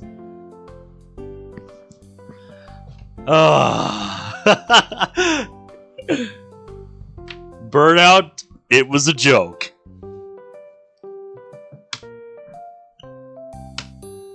I can't believe you just did that.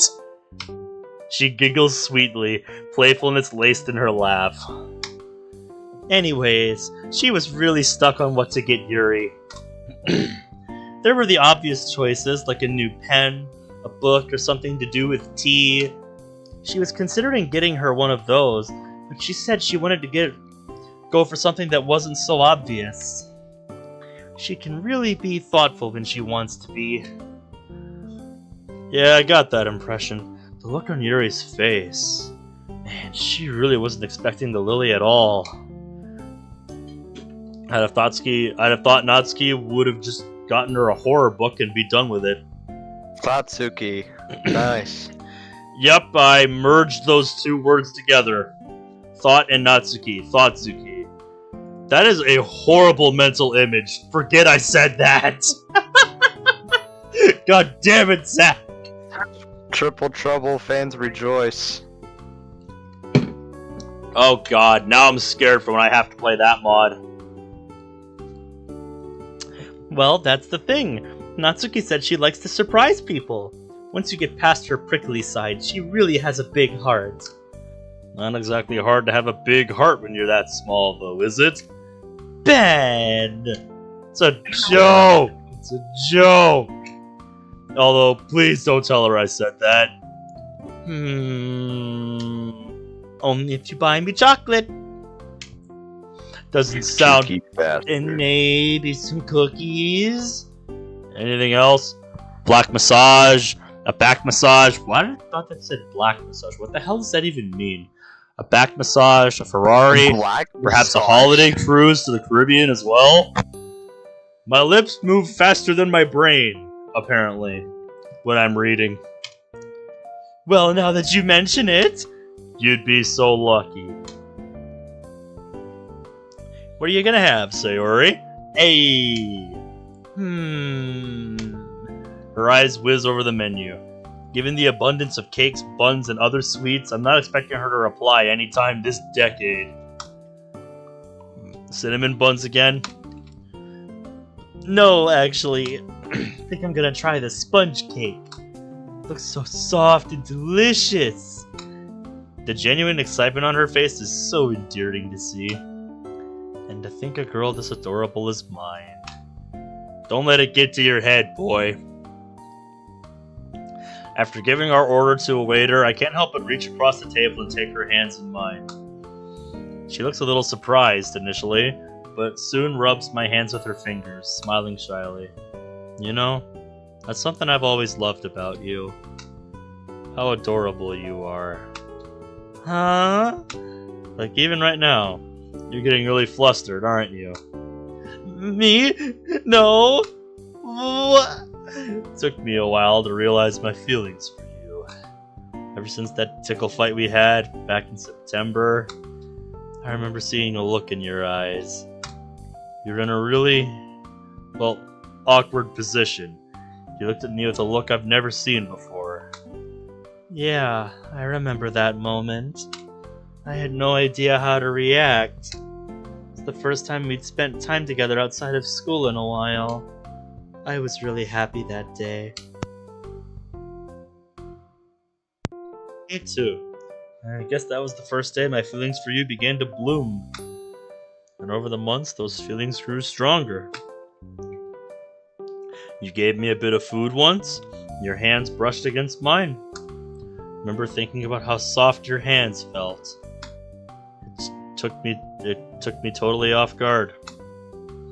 Ah, so that's why you zoned out. I was wondering why you looked like you were in a trance. I wasn't the greatest at covering my tracks, was I? You smell really nice, too. I remember letting that slip when we were carving pumpkins. That doesn't really make sense. I hadn't showered that day.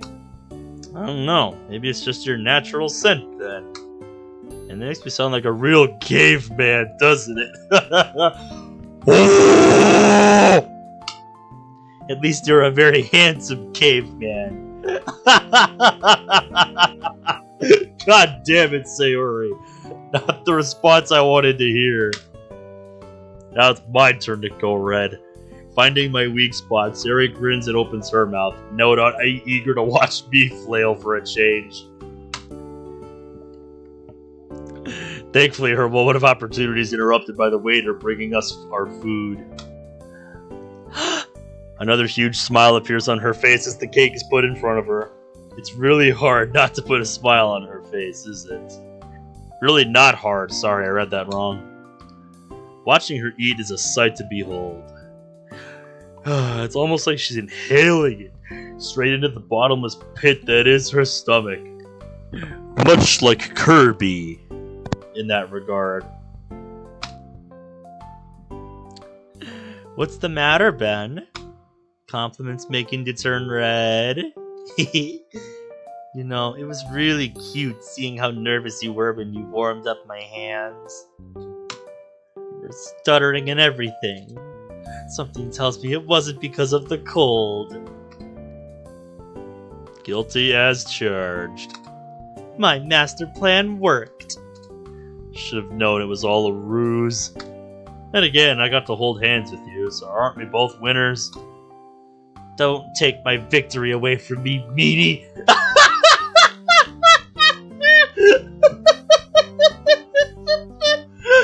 Holy shit. Shit. Not taking it away from you, sharing it. That's so wrong. I stuck my tongue out at her. I'll give you credit though. The mistletoe plan was pretty flawless. I had absolutely no clue it was coming.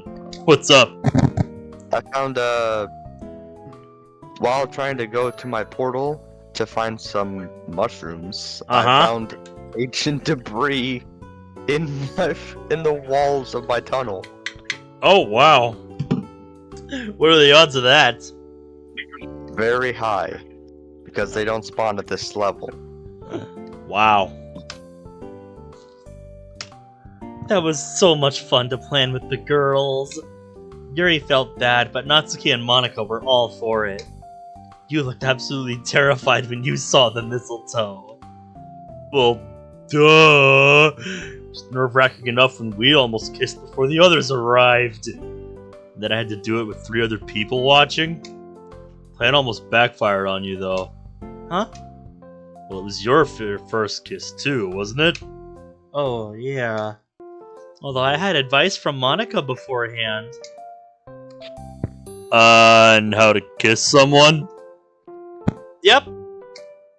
I didn't know you were meant to close your eyes. I stare at her.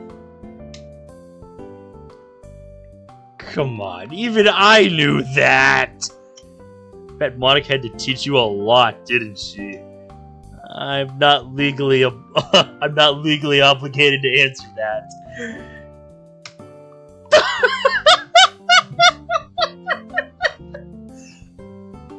I don't even want to know what the 2 of them talked about behind closed doors. Holy shit. Oh my god. Hey! Sorry. Picture that conversation went down. Did you ask Monica how to kiss someone? Or where you're meant to put your hands while you do it? No, I didn't. I kinda wanted to, though. I had no idea what to do, to be honest. And I was scared that I'd mess it up. You know, it being your first kiss and all. The more I thought about it, the worse I felt that I put you in a really awkward situation. It's really okay. I enjoyed it, after all. Plus, it was my first one as well, so I was hardly a pro. Really? Really. You know what they say, practice makes perfect, right? Very smooth, Ben. An hour or so later, we both wound up in my living room. I'm lying on the sofa with Sayori cuddled up next to me, content as can be.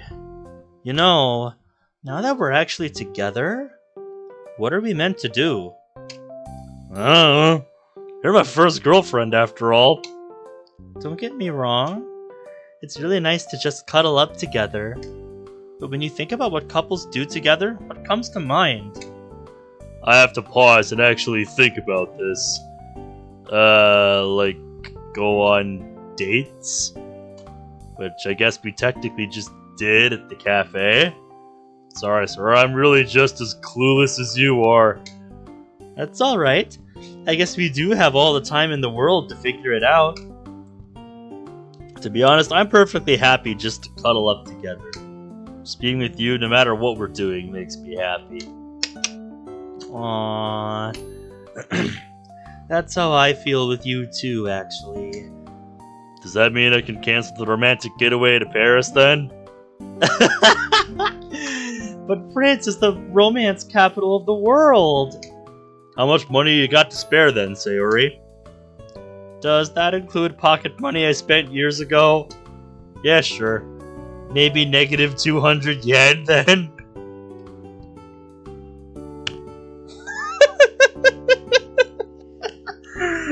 God damn it, Sayori.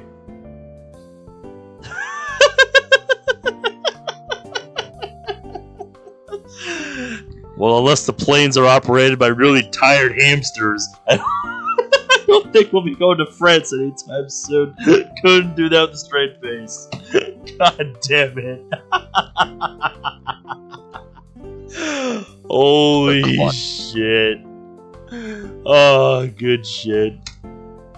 I really want a hamster. Why, though? What do you mean, why? It's a pet! What would you call it? Stuart! Why? Because of that movie? Yep! Stuart Little. It's a frickin' rat, you dumbass. Exactly! That's what my boy just said. You know that Stuart Little is a mouse and not a hamster, right?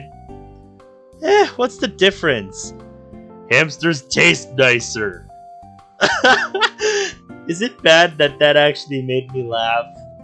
It means your humor is like mine, so take that how you will. That's definitely not a good thing, then. Well, then you need to embrace your inner sadist a bit more, Sayori. Don't make me push you off the couch. You wouldn't dare! Sounds like something Garfield would do. Oh? I have a better idea. I sit up and without hesitation begin to tickle her mercilessly. The effect is instant. Sayori immediately begins squirming and laughing uncontrollably. Oh no! This again! So unfair! Didn't even give me a chance. If I remember correctly, last time it was you who initiated. So here's a taste of your own medicine.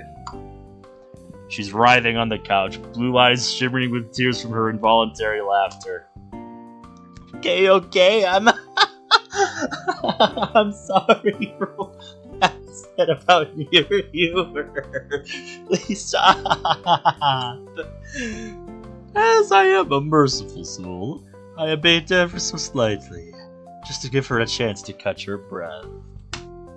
Bad move. Sayori lunges forward, pinning me beneath her. This bout of unexpected dexterity catches me off guard, and with a flump, my body sinks into the opposite end of the couch. She wastes no time dishing out some cold revenge, and within seconds, my laughter and squirming has replaced hers entirely. Oh damn! I did not expect you to be able to do that. She brings her face closer to mine, making sure I can see how smug she is. She actually gives me an idea. Darting forward, I plant a desperate kiss on her lips. Unlike with our previous ones, this time my tongue is involved, slowly pressing against her top lip. The effect is immediate. Her hands go from trying to tickle me to slowly linking around the back of my head. As the kiss deepens, she slowly pushes me back down into the couch. Her body falls with mine. For a few seconds, I'm lying down with her body directly on top of mine. My mind is going wild, trying to process exactly what's going on. I only intended for the kiss to distract her, but it's ignited some kind of urge in both of us. Her body feels so warm against mine. With a sudden jolt, I'm very aware of a part of Sayori, namely two parts that are pressed up against my chest. Needless to say, the atmosphere is completely charged. Neither of us know how to react. The silence continues on, with each passing second feeling like hours. We have the house to ourselves, her body is pressed on top of mine, and there's some kind of primal instinct stirring within the both of us. I open my eyes. Sayori? She hastily climbs off me. Sorry, I didn't mean to, It's okay, it just kinda happened. A taste of what is to come, perhaps? Yeah. Anyway, I had a lot of fun today, Ben. It's a shame school starts tomorrow, though. I was hoping you wouldn't remind me. We'll be getting the results of our December exams back, too. January could go one of two ways. We'll be fine, I think. Only one way to find out. Anyway, it's getting late. Want me to walk you back home? Sure. And that's that.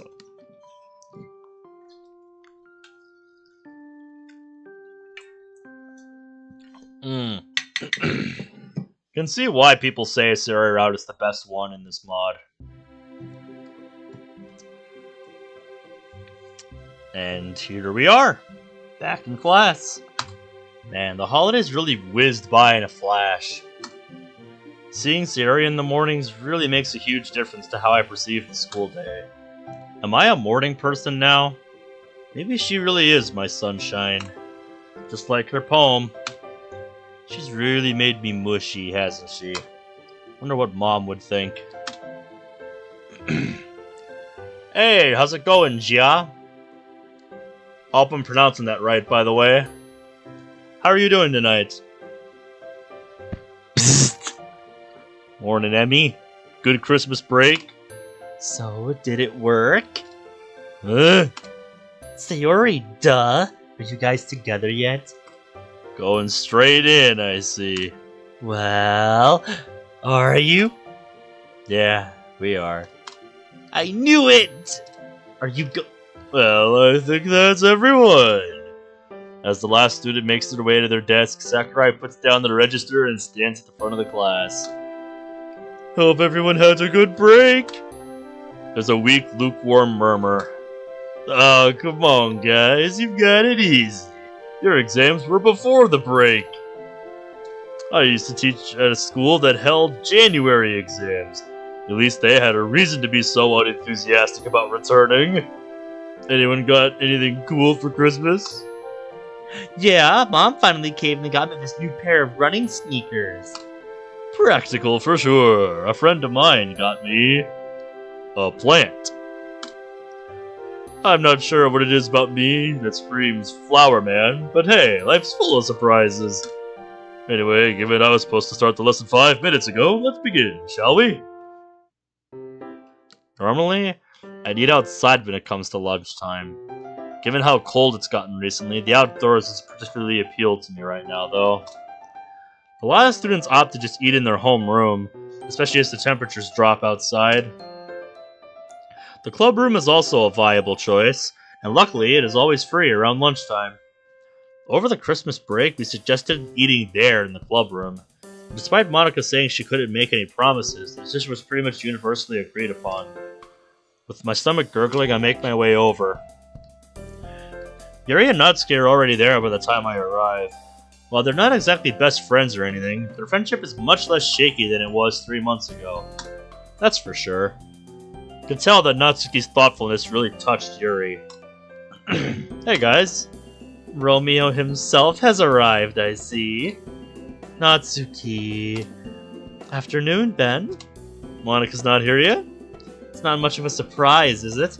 You know, given how she has like 5 million extracurriculars going on. The door swings open and Sayori walks through, a cheery smile on her face. Hey, you. Hey! I'm so glad we all decided to eat together for lunchtime. Looking back, I'm kind of surprised no one suggested it earlier. Well, it is a new year and a new start. All we need now is... Once again, the door swings open and Monica waves at us, an apologetic smile on her face. Sorry. I have so much stuff to sort out. My teacher was talking to me about university applications. Ah, good old uni. Already? But your second year of high school isn't even over yet. Monica sighs and wearily rubs her temples, pulling out her food. Yeah, I know. It's stressful to say the least. Plus I'm getting the results of my December exams back soon. Don't worry, Monica. I'm sure you've done just fine. You worked so hard. I must be inclined to agree. You're a model student, and I know how much effort you put into your studies. Monica smiles at their efforts, but doesn't look wholly convinced. Oh, now that we're all here, I should tell you that we don't have a club meeting today. There wouldn't be much point, given none of us have any poems to share. We can hold a session tomorrow, though, if you guys are interested. I know we didn't hold too many last semester, and that's on me. Sorry, I had a lot going on. Yeah, I'm down for a meeting tomorrow. I'm probably a little rusty, so this would be a good chance for me to get back into it. I turn to Sayori. We could write one together if you like. Still not as good as you, so this could be a good way to learn. Woo, that could be really fun. Tonight? Yep. Well, that's the 2 lovebirds sorted. Works for me. Yuri nods in agreement. Well, I'll see you guys tomorrow then. She finishes writing something down in her planner. I also noticed she's using the pen Yuri got her for Christmas. Judging by the shy smile on Yuri's face, it's safe to say she's also noticed. Good job, Yuri. Monica suddenly stands up, swiftly packing away her food containers. Wait, you're leaving so soon? Yeah, I can't really stick around. Need to talk to my parents about the whole university thing. They've been hounding me ever since exams season started. See you guys later. And just like that, she's gone. And right now, Monty's thinking, yes, the classic Monty has evil parents angle. Very pushy, I should say.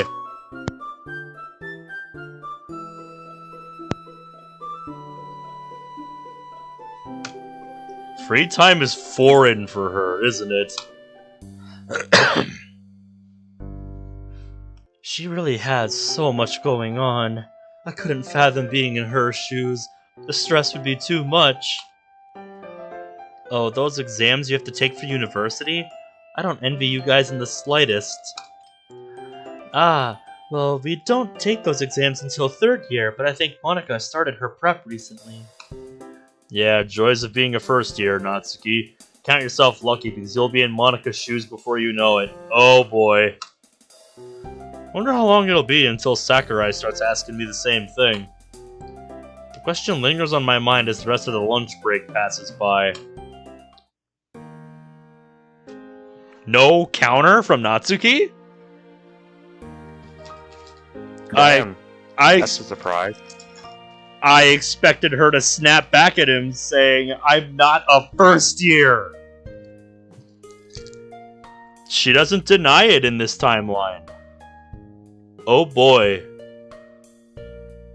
I'm not sure I like the implications of that. Same. Oh dear. Oh dear. I'm not gonna think about that too much. I suggest you all watching this in the future do the same.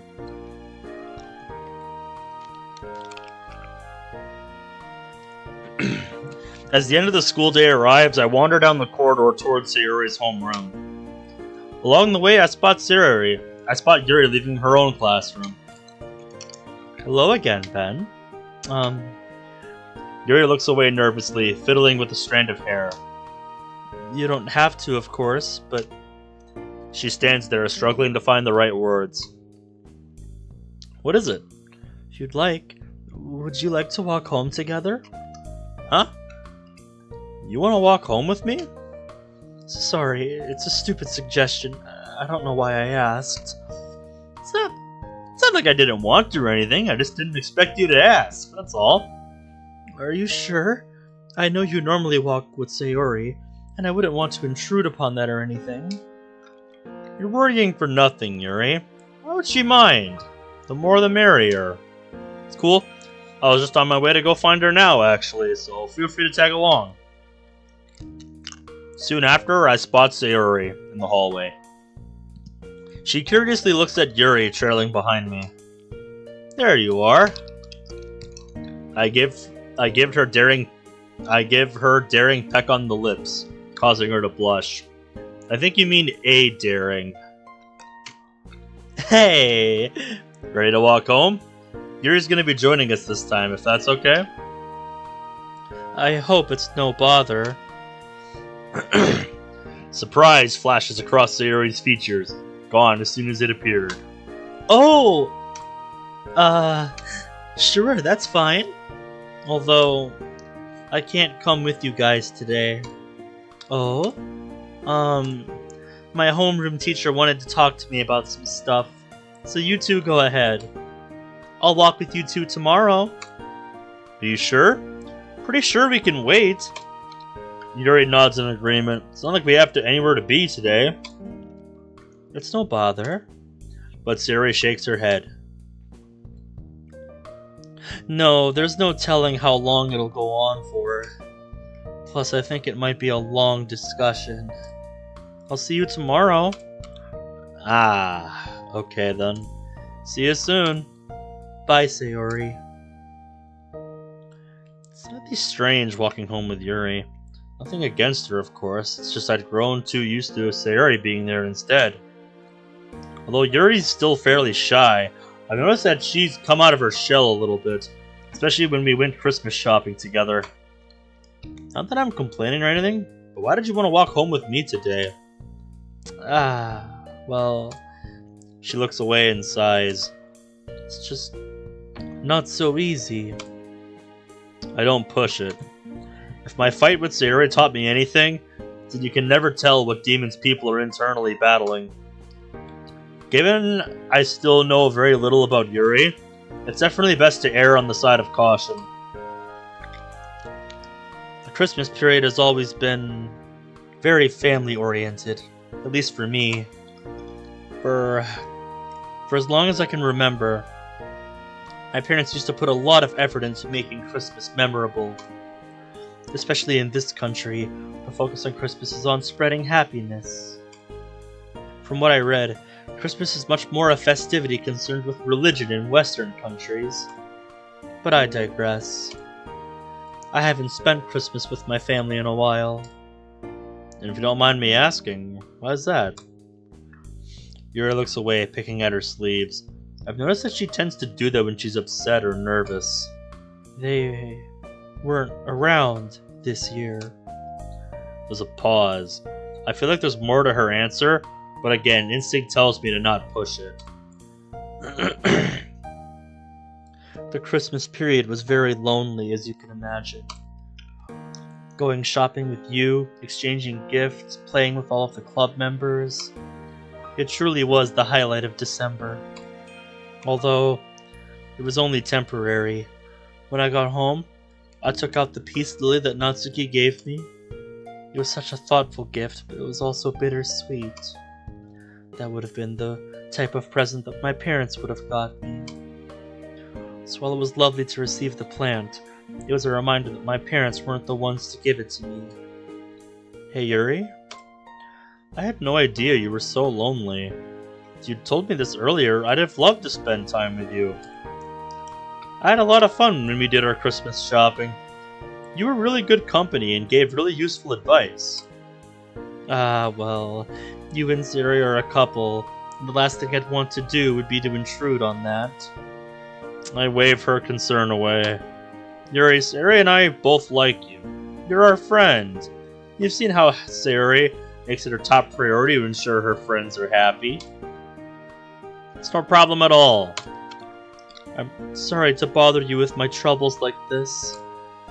It's just that I couldn't really talk to the other two girls. Monacon's constantly busy, and Natsuki...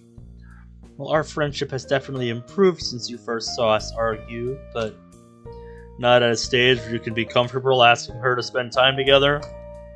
Yeah. I've always been quite solitary by nature, and while I enjoy time to myself, sometimes it would be nice to spend time with another person. Especially one as open-minded and considerate as you. Not that I don't appreciate the other club members. It's just that, well, I haven't really spent a day with any of them, where it's just us two. And well, I think it's rather obvious that social etiquette isn't an area I excel in. Hey, well, I'm glad you're comfortable around me, and able to tell me all of this, Yuri. I know what it's like to be lonely. Last year, before I reconnected with Sayori and met all you guys, I was pretty much alone too. I mean, I had classmates, sure, but we never really spent time together outside of class. A lot of my free time was spent alone. Then my parents had a divorce, which made things a lot worse. So yeah, I'd hate for someone else to go through that, especially someone who's this good of a friend. I give her a quick hug. Based on the look on her face, it's safe to say she was not expecting it. Oh, I see you finally noticed. Yeah, that was a thing I did the other day, Cerberus. Like I just looked up, I just searched the tag platformer and picked the first level that looked interesting. And I was like, wait a minute, I recognize this, because I'd seen a speedrun of it. So I just decided to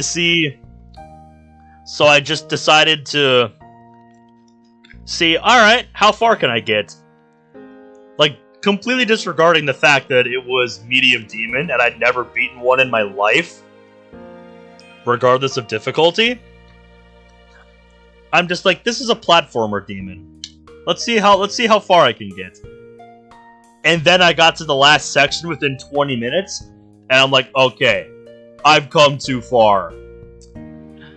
I don't care how long it takes, I am finishing this. And then I spent 50 minutes solving just the last section alone. What game was this? Oh, he's talking about what I posted in, the gaming chat on the server. The medium demon platformer level that I beat on Geometry Dash the other day. Oh, I thought you were talking about Doom. No, although that might change soon enough.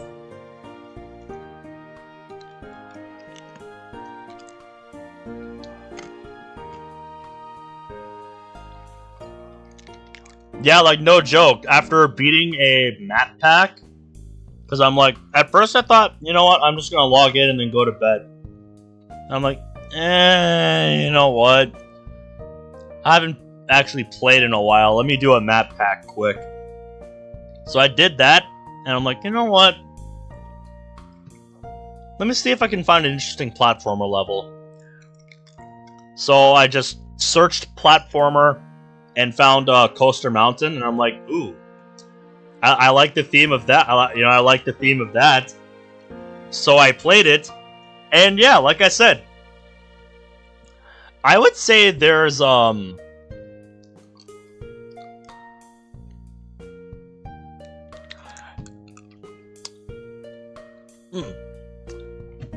then I looked at the difficulty, and I'm just like, oh, well, this is a platformer level, so we'll see about that.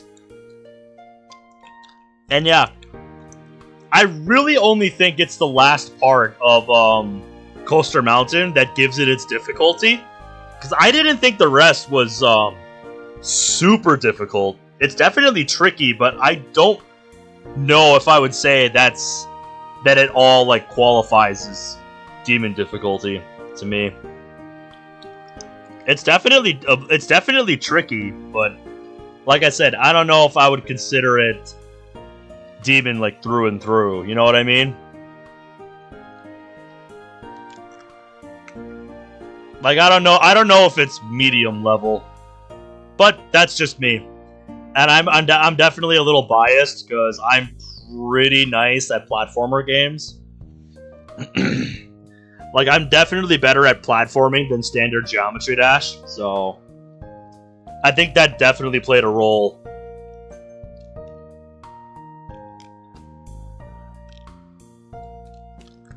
Like I said, I really think it's just the ending that gives it its medium demon difficulty. I think it's just the ending and how tricky it is. Because like I said in my post in the gaming channel, it's a lot of tight maneuvering. It's a lot of tight maneuvering, quick thinking, and knowing how to weave the cube, through all that, all those sections that are thrown at you. And just knowing how to react to everything. Like, once I started playing, I'm like, wait, I saw a speedrun of this on YouTube. That's where I remembered it from. But yeah, once I finally did solve it after 50 minutes of work, I was just like, fucking finally. After all these years, I can say I bloody did it. After all these years, I can finally say I've conquered a demon level. Don't care if it's a platformer. I don't care. Anywho, back to it. Thank you, Ben. It really means a lot to me. Nothing to thank me for. It's what friends do. Anyway, what are you getting up to tonight? Well, given the semester has only just begun, I'm relatively free, as I don't have any homework to complete. I've also started this new book. It's very popular, so you may have heard of it as well. The story revolves around a group of children, their struggle against a supernatural, homicidal entity, which uses shape-shifting to exploit its victims' worst fears. Yep, that's what I was about to say. It typically takes the form of a deranged-looking clown. Actually, I have heard of that one. The kids later go on to fight the monster as adults, like 20 years later, right? Oh, yeah. Chapter 2. Yuri's eyes light up. I've always been meaning to get into it. Well, I actually have a spare copy, if you'd be interested in reading it. Oh? Well, that's a coincidence if I've ever seen one. Sure thing. I'll let you know how I'm finding it if you'd like. And back when this mod came out, the movie wasn't made then. That is pretty funny. I wonder if it had been announced yet. I can check the trailer. I was gonna say, because I would think it probably was. And that's why they made the reference.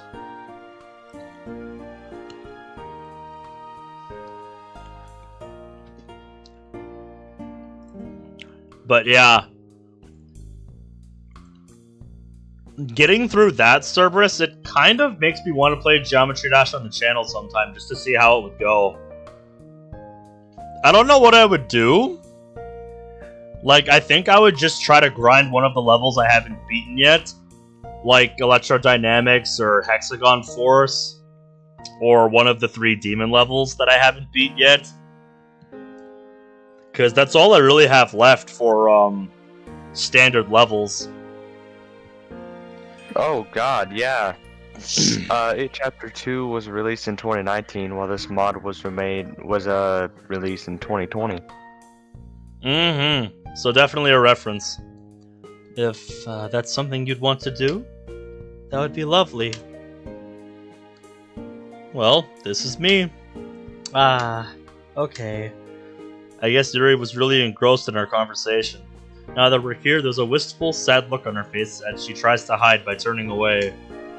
Well, I'll see you tomorrow, and thanks for letting me walk with you. It's no problem, Yuri. Thanks for the book. We'll get started on this tonight. I look forward to hearing your thoughts on the first few chapters tomorrow, then. She turns and leaves. As I absent-mindedly watch her walk down the street, I can't help but wonder if there's anything more I could do for her. In some ways, her situation is like Sayori's, both struggling with an invisible adversary, and I was totally oblivious. Given Yuri's solitary nature, I suppose it was easier to see. I wonder if Monika and Natsuki are struggling with anything as well. Given the latter's prickly nature, I don't think she'd ever tell me. And with Monika, she seems under a lot of pressure from her parents and teachers. This club isn't exactly the epitome of happiness, is it? Nope. Definitely not. About an hour or so later, Sayori texted me to let me know she was on her way. Man, her teacher really kept her for a while. Now, we've settled down into the living room, pens and paper at the ready. Wow, I can't decide what this poem should be about. Sorry. I'm not actually that bothered about writing a poem. To be honest, I only suggested this so we could spend more time together. Ugh. Who's the clever one now? Okay. So I'm just wandering in the dark oak forest, casually getting mushrooms. I land on a brown mushroom, and like a million dogs spawn next to me. It's a trap.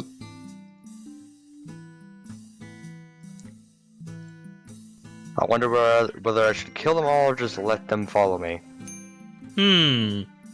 Decisions, eh? That's tricky. Really? I maneuver myself so I'm sitting directly behind her, wrapping my arms around her back. She giggles and leans backwards. Uh-huh. But then... I know. With a sigh, I detach myself and pull up the notepad in front of me, pen in hand. After a while, we were both finished with our poems. Sarah wasn't kidding when she said she does better in creative subjects. Watching her brainstorm and write her poems has proven to be a real eye-opener. Although not quite to the same extent as Yuri, Sayori really gets lost in her own little world. As she wrote, I was struck by how much attention goes into her work. For instance, she deliberately avoids cliches and has an interesting, varied rhyme scheme. Her language is emotive and effective, enabling the reader to vividly picture what she's talking about. It's easy to immerse yourself in the world she creates. The best part was seeing the look on her face as she wrote. My poem obviously can't hold a candle to hers, but it was at least much more enjoyable to write my poem with her next to me. And then there's me, who's been in a creative writing class for over 1.5 years. How's that going? It's going pretty well. Almost filling up my second journal. Oh my, yeah, that's a bit. That's quite a bit. Wow.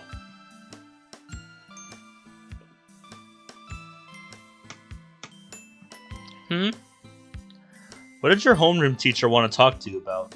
Don't joke here, but the year started. But we started using our journals on 9/11, so of course the start was going to be tragic. Yep. Well, I haven't been handing in homework on time. I've just been... Well, it's impossible to find the motivation to work on it sometimes. Haven't you thought about telling him about, well, your depression? I'm sure they'd be a bit more lenient if they knew what was going on. From their perspective, they'd probably just think you're being lazy. Maybe. That would be a lot of hassle. As she talks, I reach over my bag and pull out the book Yuri lent me. Ooh, what's that? It looks scary. Oh yeah, it's a book Yuri lent me while we were walking home. She just got into this book herself and happened to have a spare copy. Just as I told her I always wanted to read this book as well. What a coincidence, eh? There's silence for a few seconds. Did I say something wrong? Sayori? Oh, sorry, I was just, looking at the front cover. Pretty creepy, huh? Another awkward silence. Ben, why did Yuri want to walk home with you? Huh? Why does she look angry all of a sudden? Oh, that.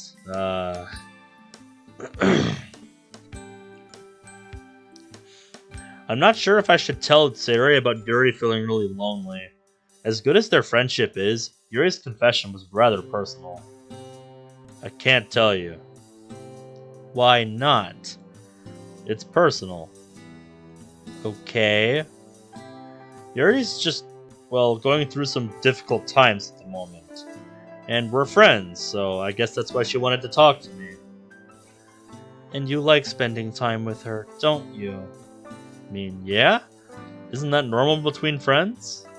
Yeah, of course it is. Glad you two get along so well. You two also went Christmas shopping together, right? Yep, she's actually very good with suggestions. But she did take ages in the stationery shop. You think I'd be used to that, given how long you spend at any shops that have candy. I playfully nudge her, but she barely responds. Ooh, boy, this went downhill in a hurry. You okay?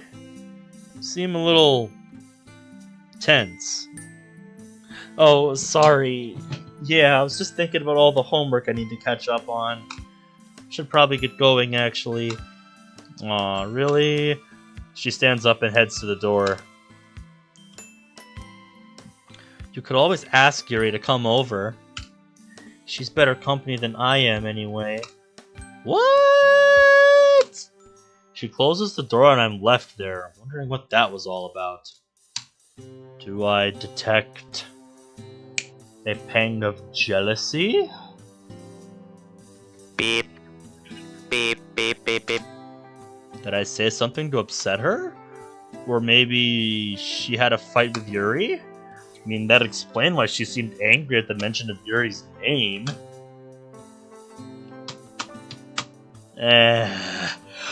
I'm too tired to think this one over. I'll ask her about it tomorrow. Uh-oh, you fucked up. Sad fact about dogs in Minecraft Hardcore, once you die, they don't have the tags anymore, so they don't have anything to follow. Very sad indeed. Sad G. Feeling refreshed after a decent night's sleep, I'm patiently waiting for Sayori. The winter chill really has no mercy, especially this early in the morning. Thankfully, Sayori isn't particularly late, and before we know it, we're on our way to school. Hey, Ben? Yes, Lady Sayori, how can I be of service on this fine winter morning? I was curious. Who's your favorite club member? Not including you? I don't really have any, to be honest. None of them are as awesome as you. Come on, you've gotta like one of them more than the others. I narrow my eyebrows. Where's this question coming from? Why the sudden interest? I think you know why. I just wanted to know how well you're getting along with the others. Definitely not Natsuki, for obvious reasons. I never got the feeling that she likes me. It's always really awkward when it's just the two of us. I spoke to her alone once last semester, and it was a painful experience. What about Monika? Compared to Natsuki, we definitely get along a lot better. She looked super appreciative when I told her how much I liked the club just before we performed. To be honest, she's always been a little intimidating. What's up, How are you tonight? I nervously scratched the back of my head. You know, being the perfect student and all, maybe I'm imagining it, but sometimes I get the impression that she might look down on me. Don't get me wrong, I definitely appreciate all her hard work for the club and all. Much like Natsuki, we've never really spent time together, so I won't really say she's my favorite either. So, what about Yuri? Unless I'm mistaken, Yuri's trying really hard to appear nonchalant. It isn't working particularly well. Well, yeah, I'd probably say her.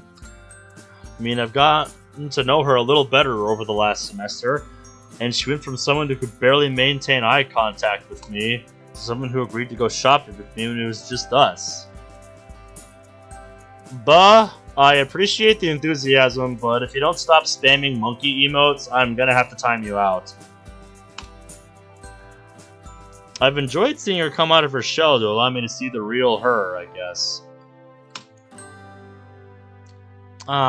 Okay. That's what I thought. Sayori, is everything okay?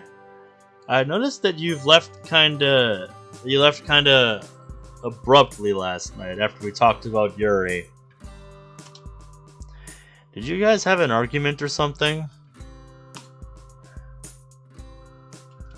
I really can't imagine those two having a fallout, of all people.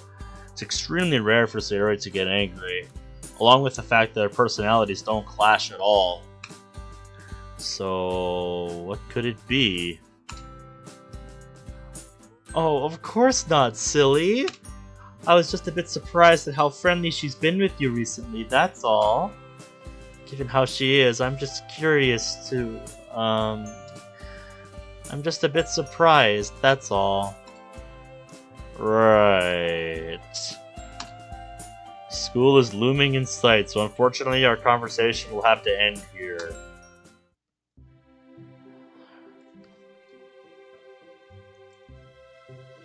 I asked you nicely to stop.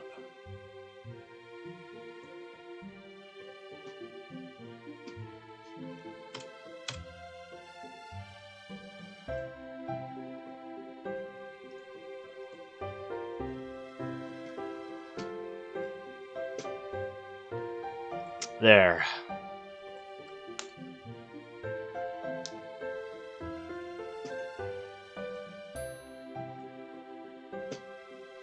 Like I said, I appreciate your enthusiasm, but Please don't spam emotes like that. I don't particularly care to see the same emote over and over again. Unless I ask for it. So as you can tell, the 1930s were very important for European history. Countries all across the continent were experiencing significant changes, both politically and socially. Now I made it my New Year's resolution to end my lessons before the bell rings, so... call it there. Well, by the way, could I have a word, Ben? I swear to God, these must be the scariest words you could ever hear. Well, along with, I'm pregnant, we have to talk, or it's not you, it's me. Oof. Definitely. That is very hard-hitting stuff right there. Hopefully things I won't hear from Sayori. Yep. Especially that second one. Eep. I approached the front desk, awkwardly hovering by the side. I need to give you the results of your exams, so here they are. Okay, and I need to give you the results of your exams to that list.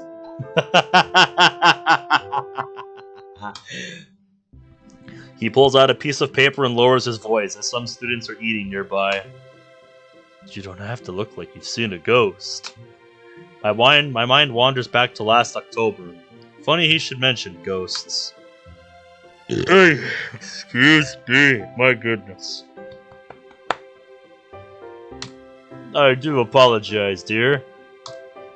I blame the Dairy Queen I had before stream. For the most part, you've done well.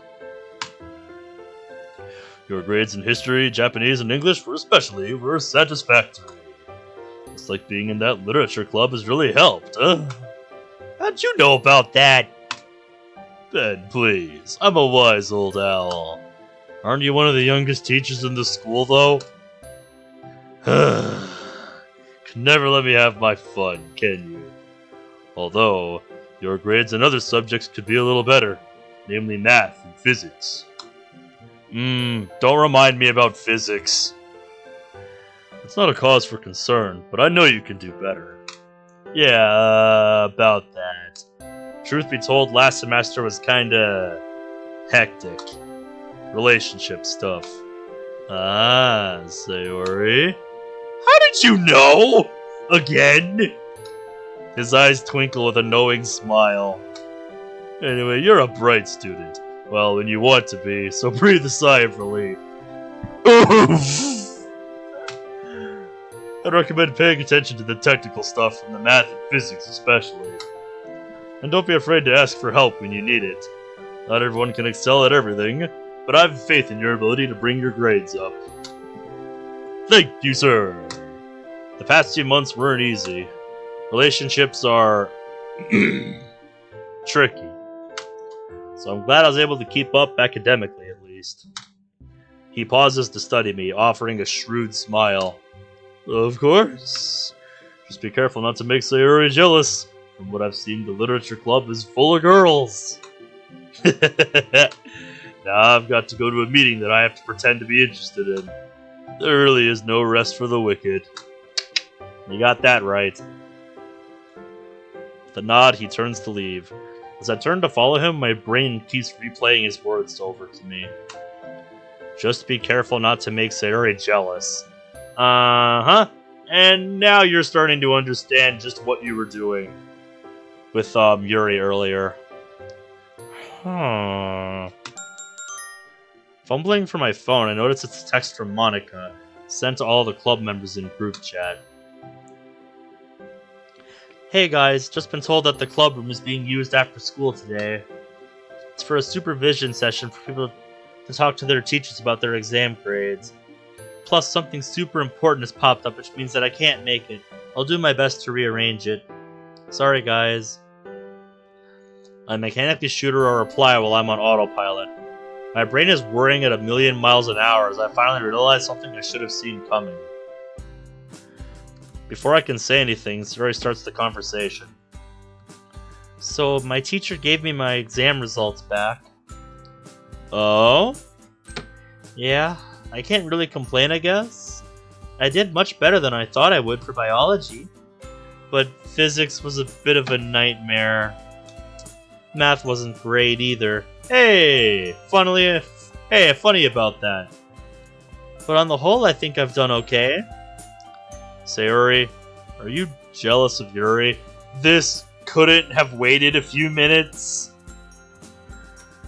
Boy, come on. Don't be so forward about it right off the bat.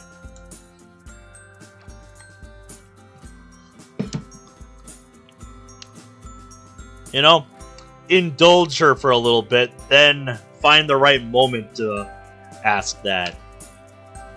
The abruptness of my question, along with the clash of conversation topic, takes her by surprise. For a moment, there's silence.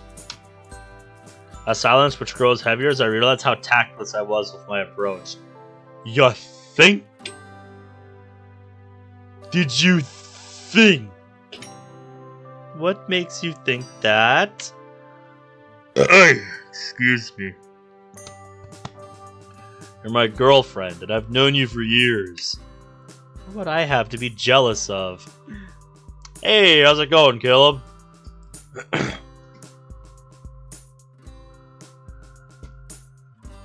He was spamming monkey emotes after I asked him to stop, so I timed him out for 5 minutes. She's trying to sound confident in her answer, but the wavering in her voice gives her away. I don't know. Nope. I don't know that we spent time together, Christmas shopping, and her walking home with me yesterday. As far as what's happening in game, we're on Act 3 now, and Sayori be jealous of Yuri. Sayori turns away, so I can't read the expression on her face. When she replies, she's talking to the ground. I'm sorry, Ben. It's just you seem so happy with her, and excuse me. Yeah, it's all good, man. It's all good. If he comes back and starts doing it again, I'm just gonna increase the length of the timeout.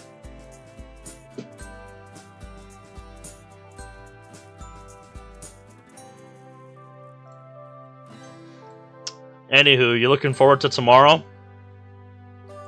We're just friends, Sayori. I would have thought you could see that.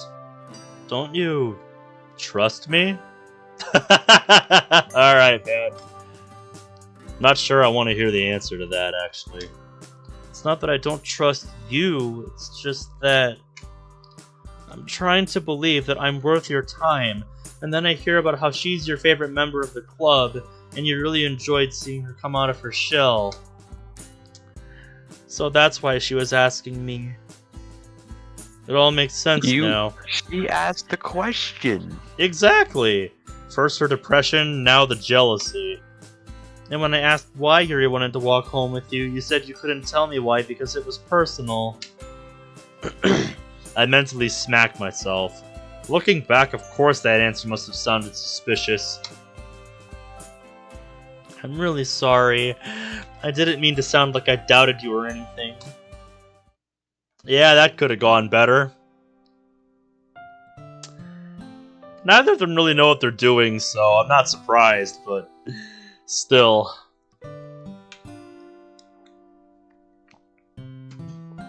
They could have put more thought into it.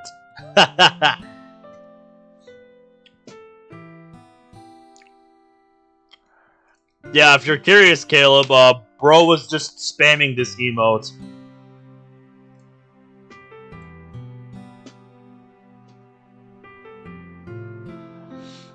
Sarah and I settle into my house. Once we're comfortable, I continue to press her.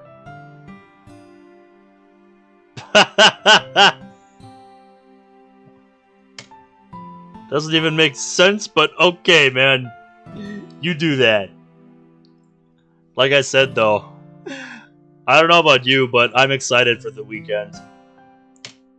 No, Sayori, it's not your fault. I didn't really see it from your perspective at all. Please believe me when I say you're the only one I want. Yuri is a great friend, but that's it. The feelings I felt for her have always been platonic. I wrap her into a hug and she sighs. As I stroke her, she clings to me, hiding her face in the folds of my blazer. I'm the one who should be apologizing. I'm totally new to relationships. I don't really have a clue what I'm doing. To answer your question, yeah, he's here. Chiming in when he feels the time is right, because he's busy playing Minecraft. Yep. Like he's been doing so since this morning, as he told me before stream. Like that's not a joke either, by the way. 10 a.m. Yeah, since 10 a.m. And it is now 1:38 a.m. So that's, let's see, what, 15 hours? 11:50. It is 11:50. It's 11:50 for you? That's because it's 1:38 for me. That doesn't make sense. But yeah, it's been a long day of work on Minecraft for him. Just imagine if we were on stream and you were waiting for a line and I was like, hold up, some cunt just sunk my battleship. Oh, shit, man. It's okay, it's okay.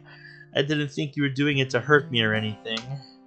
Okay, good, because I'd never do anything to hurt you. I've been such an idiot. Yuri's just been feeling really lonely recently. I briefly fill Sayori in on what Yuri told me yesterday. Not entirely sure if I should be telling her this, but at this point in time, I'm much more concerned with complete clarity between Sayori and I. Oh, so that's why. Makes a lot of sense thinking about it. Though I can't help but think. Caleb, I think that answers our question. She looks down at the ground again, nervously biting her lip.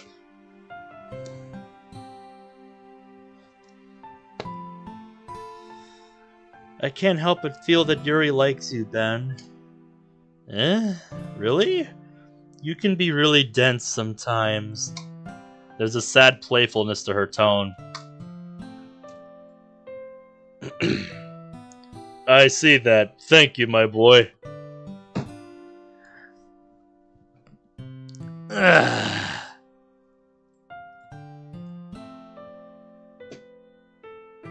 I'm glad I figured out how to refresh the chat finally. I just have to click on live chat again and it refreshes.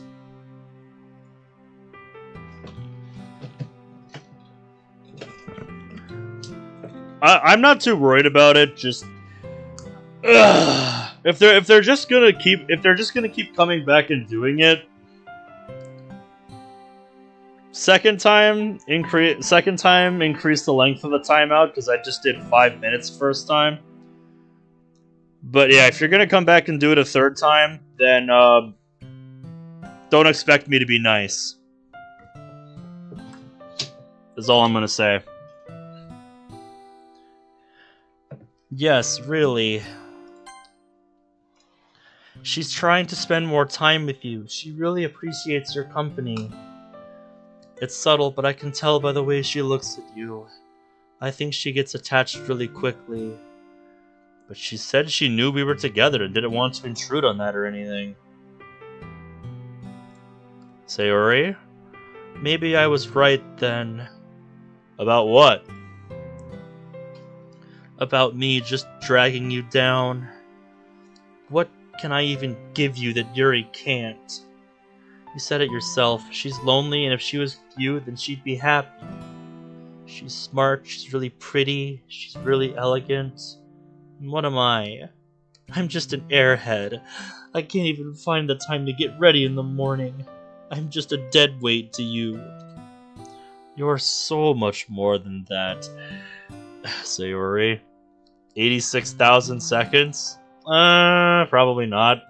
That's a lot of seconds.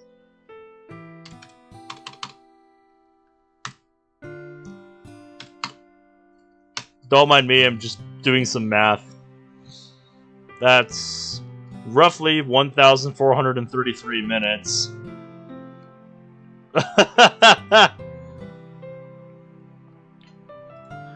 Well, 24 hours is 1,440 minutes. So, close enough, I guess.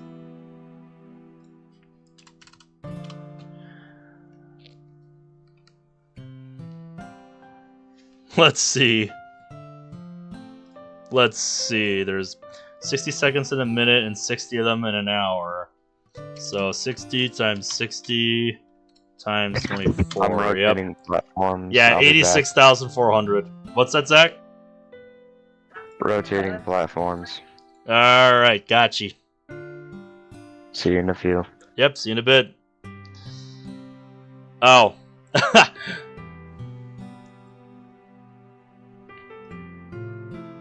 I was just gonna say like 10 minutes or something.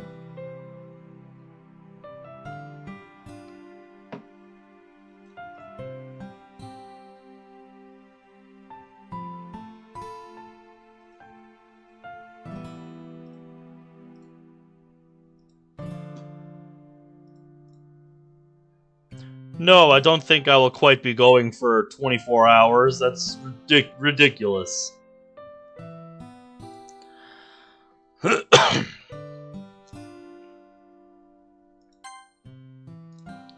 Even if Yuri was the most desirable girl on the planet, I wouldn't give a damn because you're the only person I want. You know something? When I was walking with Yuri yesterday, I couldn't help but wish that it was you I was with. It was only the one time we didn't walk together. Ugh, excuse me.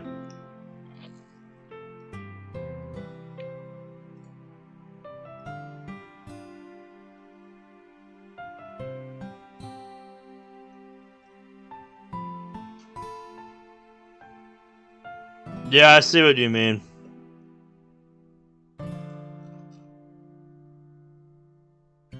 I see what you mean, Caleb.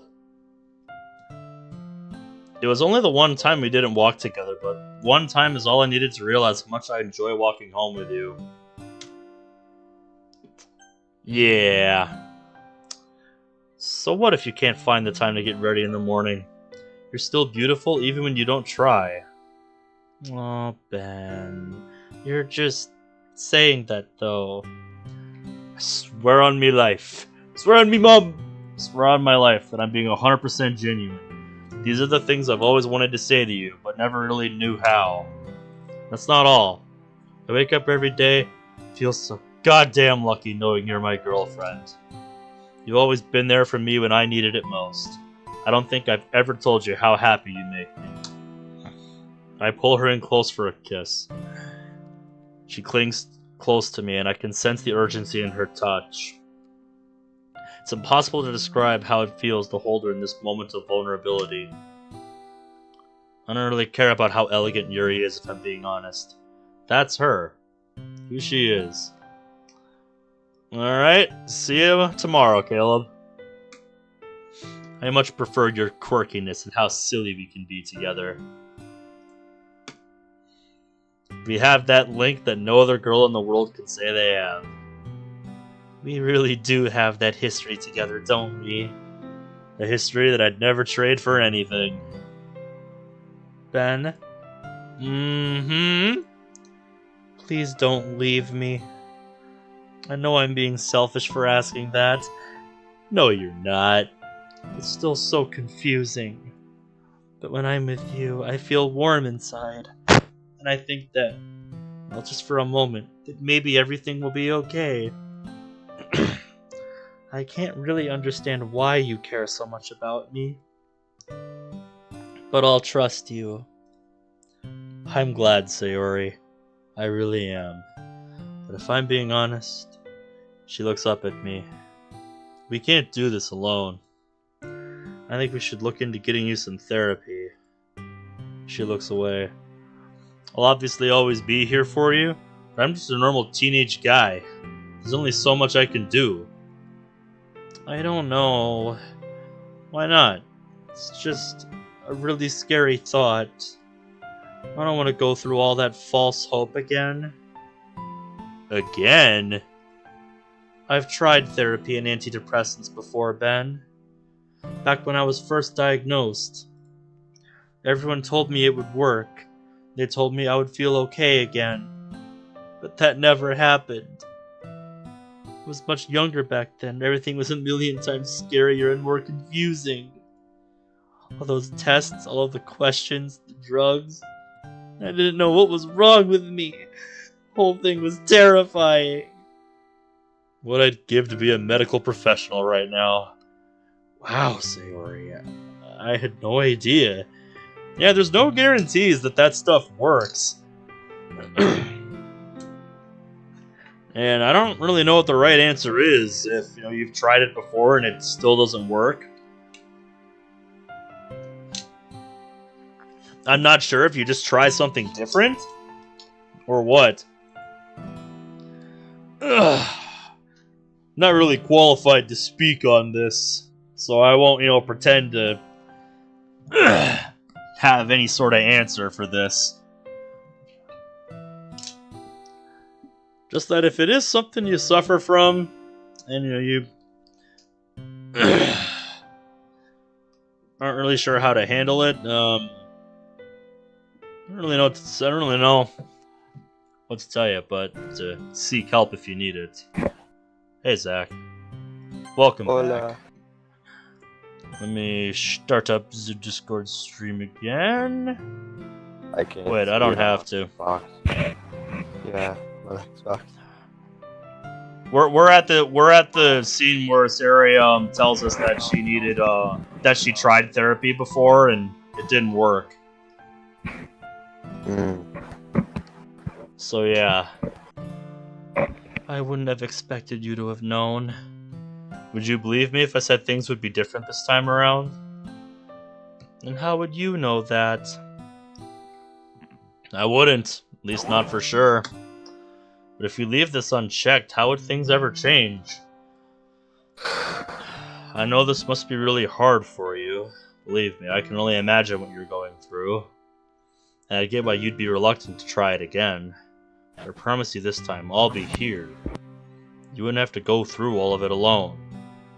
I squeeze her hand. Well, we'll get through it together, remember? But what if it doesn't work again? We'll find another doctor or another therapist until it does. Then. It's not gonna be that easy, though. I know. But I'm never gonna give up on you. I don't care how long it takes. You're so selfless in how much you care for other people's happiness, but I want you to be happy. Do I really deserve that, though? If other people deserve happiness, why don't you, Sayori? Ask yourself that. Just never really thought about it that way. It's a very deep question for Sayori. If other people deserve to be happy, why don't you? Please? For me? Okay. For you. Feels like a weight has been lifted off my shoulders. Finally, I feel like I'm not alone in trying to help Sayori anymore. I know that must have been a really difficult thing to agree to. I'm really proud of you. You're much braver than you realize. Although, I haven't been too pushy or anything, have I? I want to encourage you, not force you. It's something I would have had to try sooner or later, I guess. Well, there's always the chance that therapy might fail again. It's also the only way I could potentially get better. See? That's the spirit. She doesn't look wholly convinced, but smiles anyway. I'll do it for you, Ben. I'm not gonna hold my breath, but if it makes you happy, I'll give it a try. That's all I can ask for right now. It means a lot to me that you'd be willing to try again. Well, let's hope this time it works out a little better. Anyway, I'll talk to my doctor tomorrow. Sounds like a plan.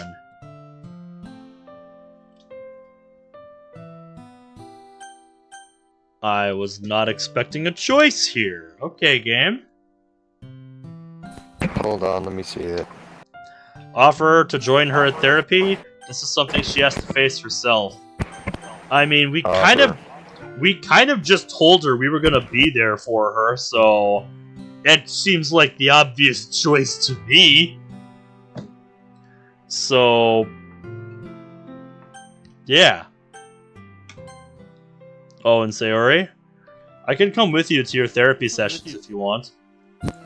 Are you sure? Would they let you? I think so. I mean, if you tell them you're okay with it, I don't see why not. Just keep me updated, okay? Wouldn't want to miss your first session. Okay then. Thank you. It's kind of daunting to start, so having you around should hopefully make it a little easier. I'm just glad I can help. Alright. How much longer do you want to keep going? Because I know you said you were pretty open today.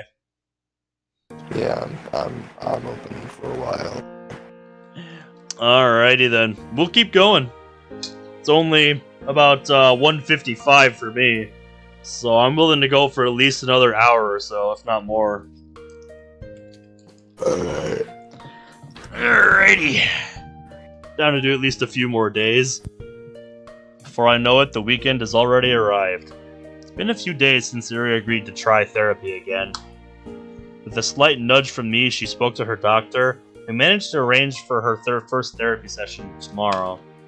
As relieved as I am with such a speedy response, I'm still a little apprehensive. Seeing how pervasive her condition is, interfering with her ability to get homework done, twisting her self-perception, it's been daunting. Can't lie. I guess just seeing how serious depression is has been a shock to my system. A part of me does worry that somehow me getting involved is actually a bad thing. Perhaps I'm somehow making it more complicated? Do I really know what I'm getting into here? No! No, you don't! That's okay. No, Ben, don't listen to that silly, irrational side. Let's look at the positives. She agreed to get some help. This is the first step to recovery. At least, we hope. Yeah, that's true. Plus, I'm going with her, so at least we're making this step together, right? Should be fine. Being a chronic overworrier truly is a curse. Call being a pessimist. Being with Sayori makes me happy. It's best to focus on that and stop worrying about what could go wrong. At least until it does go wrong. Because if I constantly focus on the negatives, well, that's no good for anyone. Stay positive. Optimistic outlook, Ben. Optimistic outlook. You know what they say, hope for the best, prepare for the worst. After completing my morning routine, I find myself sitting at my kitchen, aimlessly wondering about how to spend the day. One of the drawbacks of your first relationship is that you don't really know what you're meant to do with your partner. It's too cold to spend much time outdoors, so we're limited to the indoors. I checked my watch. 10:14 a.m. Pretty early. Sorry I wouldn't even be awake yet. As my gaze idly settles on the used plates in front of me, an idea hits me. Oh, Sayori would love this.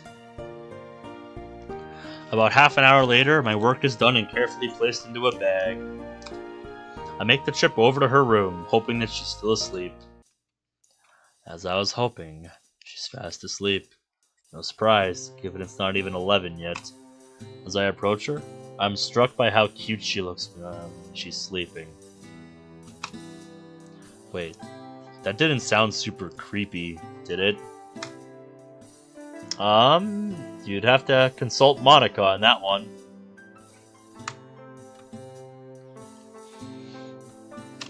I mentally chastise myself. Stop being so weird, Ben.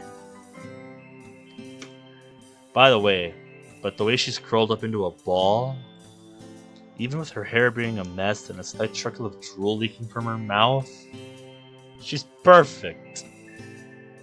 I don't think there's any way this girl will ever look anything less than beautiful. The light sounds of her snoring turned my light smile into a heartfelt grin. Setting down my bag, I quietly walk over to her and gently brush a lock of hair that's fallen into her open mouth. She stirs slightly as my hand brushes against her forehead.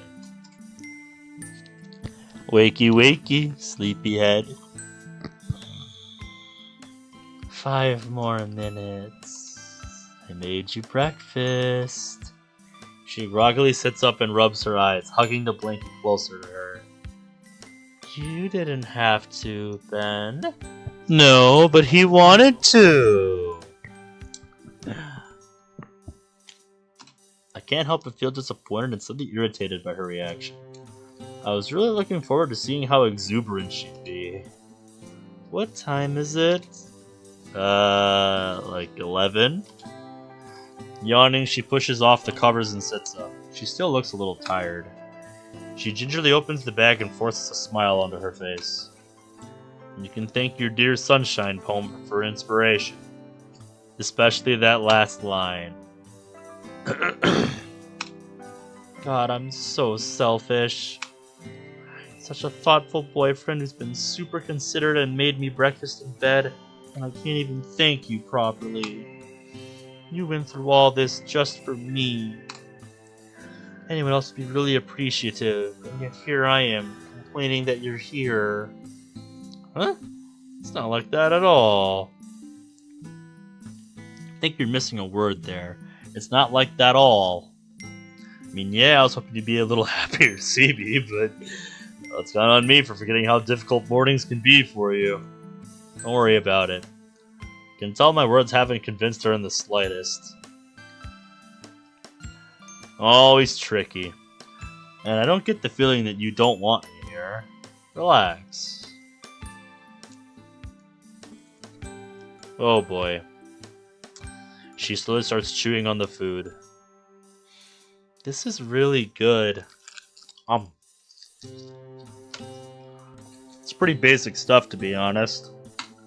But I'm glad you like it. Natsuki's cooking is nothing on me, as you can see. How is it that you can make me laugh even when it's the last thing I want to do? Magic, I think? Maybe I was a comedian in my past life. It's a question that science has been trying to answer for the past 100 years. By the way, can we just have a lazy day today? I don't really feel like going outside or anything. That's fine by me. After she finished eating, we made our way back to my place. We pretty much resumed our standard activity of cuddling on the sofa. Maybe my earlier worries were unfounded after all. We're both content in just being in each other's presence, regardless of the activity. Yep. I'm aimlessly flicking through the movie channel on TV. Oh. Who goes there? It's Yuri again. Hi, Ben. What's up? Not much. Yuri carries on typing, and she's taking an awfully long time to reply. I get the feeling she's plucking up the courage to ask me something. I was wondering... Go on. Would you like to discuss the book with me today?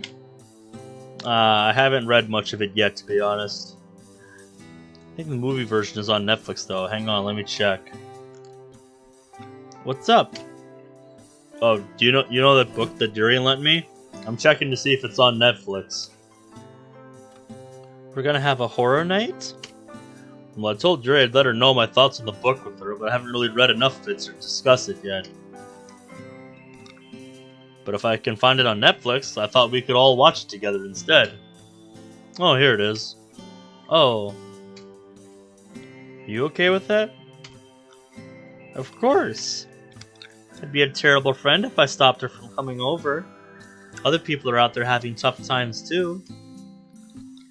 She shifts her attention to television, a wan smile on her face. Juan, W-A-N. Juan? Sounds like I'm saying the name Juan.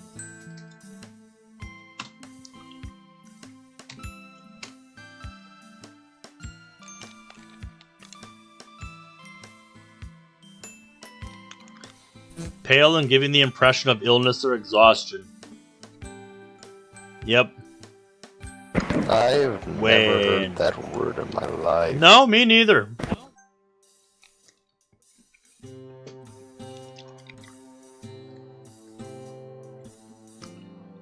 But apparently it's a real word. Okay, I figured that if you were here too, you wouldn't feel like I was, I don't know, leaving you out or anything. It's fine, Ben. Dear God, that clown looks even uglier on the big screen. Never liked clowns. Good news, I found it. You can come over. Sayori's here too, by the way.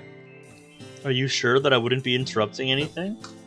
Nah, she's fine with it. It's all good. Something about the way she's reacting tells me she's not really, but what are we gonna do? One text later, and Yuri is waiting outside my door, book in hand. Hey, Yuri, come on in. Sarah's in the living room.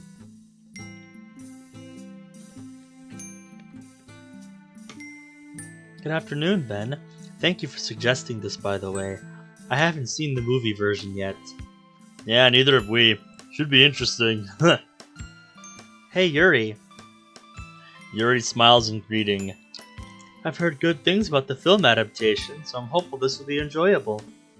Only one way to find out. As predicted, Sarah is a massive chicken, jumping at every loud noise and suspenseful scene. On the other hand, Yuri seems totally engrossed in the movie, never once looking away during an ominous scene. For the most part, it's difficult to read her face as she remains fairly impassive. Although a look of wonder and interest occasionally flickers across her face, especially when the monster's on screen. It's definitely one of the better horror movies I've watched. Granted, that isn't saying much, as I haven't seen too many. I have to admit, the acting in this film really sells it. Both the clown and the young kids who serve as the protagonists are brought to life really well. Oh no, please don't tell me they're gonna go in that creepy building. Whoa, why would you go in there? It's a nightmare waiting to happen. She ducks behind a cushion, only peering out intermittently, something she took to doing once the clown was first introduced. I laugh and pull her closer. She cuddles into my shoulder, turning her face so she can still see. Out of the corner of my eye, I catch Yuri quickly throwing us a glance. From my periphery vision, it's hard to tell, but she looks a little sad. I grimace a little. Clearly I forgot how isolated Yuri feels at home. Watching Sarah and I cuddle like this is probably a painful reminder. Especially if Sarah's prediction about how Yuri feels about me is true. An hour or so later, the movie's over. It's been really interesting to hear Yuri's thoughts, not just on the movie, but on the horror genre on the whole. And that's something I admire about both the book and the movie, how both approach and present the main theme of fear. A lot of film adaptations of books tend to over-sensationalize the content, and many horror movies rely on cheap jump scares to elicit a reaction. Of course, there's nothing inherently wrong with that, but I find the best horror tends to really get under your skin and make you think. Well, after you've finished. I agree. Hey, excuse me. Jump scares just annoy me, really. They startle you, sure, and the build-up can be tense. But from what I've seen, horror movies make it really obvious when one's coming up. The music goes really quiet or really spooky, the character's in a dark place. Indeed, sadly it's quite the common occurrence with modern horror. There's not much left to the imagination. I can't help but notice that Sayori's been very quiet throughout the discussion Yuri and I are having. You okay, Sayori? I don't really have much to say. Yep. I figured as much. It's like me at work when I'm chatting with the guys and they start talking about something that I know next to nothing about, so I just kind of go back to my work and just chime in occasionally. You two carry on. I'm fine. She's looking absent-mindedly at the screen. It's unfortunate that the second part of the movie isn't out yet. It's like being able to only read half of the book. The second part is about how the characters come back to fight the clown when they're adults, right? Indeed, and that's where the plot really shines. Anyway, I have some errands to be getting on with, so I'm gonna have to leave. Thank you both, by the way. I very much appreciate it. That's okay, Yuri. I hope you're feeling better. Yuri turns to me. Oh? Did you tell her? My face grows hot. In my haste to reassure Sayori that nothing was going on between Yuri and I totally forgot that Yuri's confession was likely confidential. Oh, damn. Yeah, I did. Sorry, Yuri. I didn't think. Didn't realize it was private. It's okay. I suppose it's only fair that there's clarity between two people in a relationship. I'm glad that Yuri is so understanding. Anyway, I'll see you two on Monday. Farewell. See ya. Bye, Yuri. As Yuri leaves, I turn to Sayori. She's looking a little rueful. I hope you were right about therapy, Ben. I'm dreading tomorrow. It's gonna be just fine. Don't worry. I hope so. I should probably get going as well. I'll see you tomorrow. And with a wave, she departs as well. Alright. Sayori's first therapy session. How's this gonna go? We'll see. Indeed we will.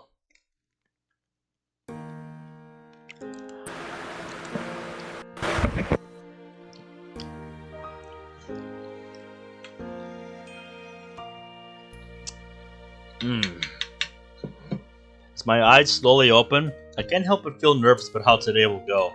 Rightfully so, therapy is no joke. Some freaky stuff going into therapy.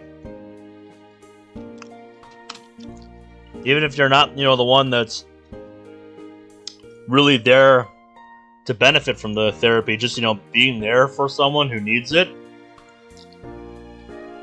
kind of weighs on you. I can only imagine how nervous Sayori is. Such a big step for her, too. Have you listened to the song A Little Theorizing?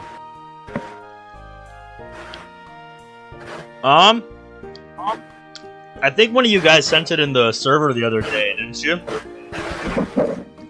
I think so. But have you listened to it? Because it sounds familiar. I'll send in DMs. I don't think I've listened to it yet, no.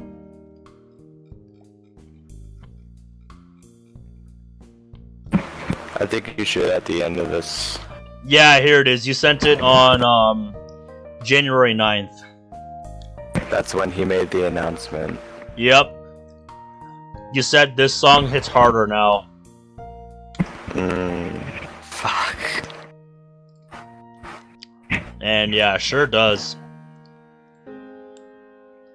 I can imagine, at least. You should take a listen once we're finished here. Yeah, I'll have to do that. I just hope it goes well. Right at the end. Just as a little last goodbye for now. On this. Hey, Sayori. Ready to get going? Yeah. She's a little quiet and not as chipper as she usually is. The journey to the clinic is a quiet one. Thankfully, it's only a short walk away. Well, that was interesting. Her therapist was incredibly patient and empathetic, never once being insensitive with his questioning. Spent the majority of the session getting a picture of her current life situation, to which Sarah was generally compliant. I think that after she told me about her depression, it might have become a little bit easier to talk about it, given I was the first person she confessed to.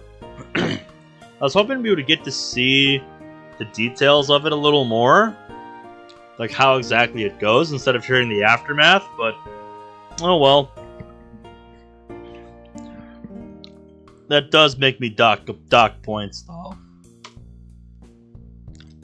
She didn't look entirely comfortable, but after a few reassuring smiles from me, she was able to answer his questions. The session passed by relatively quickly, and before we knew it, it was already over. Sayori is quiet as she breaks the silence. I've heard a few horror stories about people who get really insensitive therapists, and I was really scared that he'd be one of them. But he was really patient, so that could have gone a lot worse. I'd say so. She trails off into silence. I'm really proud of you, Sayori. I know that must have been really hard for you to do, with how confusing all this can be. It really does make me happy you're doing this.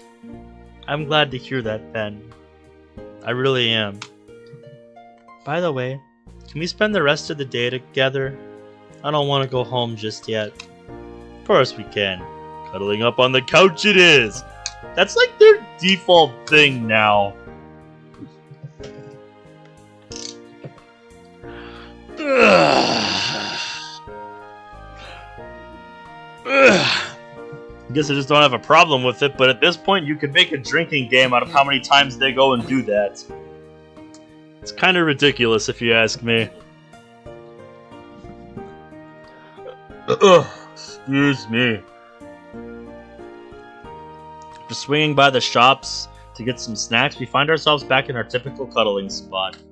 It's rather quiet between us. A given, I suppose, after the therapy session. There's a lot to take in for both of us. Tagging along to the session raised so many questions in my mind, though.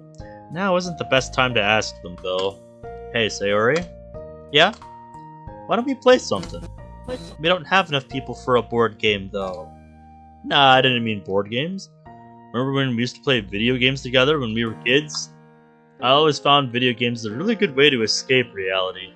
Last year when I was really lonely, I found it helped to take my mind off things. Plus there's some games I have I think you might enjoy. She sits up. Sure, that could be fun. What were you thinking of? As it turns out, I still have some of those games we used to play. Remember Banjo and Kazooie? Ooh, the one with the bear? Yep, that's the one. Let's give it a whirl. I can't say I ever actually played any of the Banjo and Kazooie games. But I do know they were quite something, that's for sure. I didn't have the system they were on, so I never got to play them. N64. Yep, I did not have the N64 growing up. Ugh.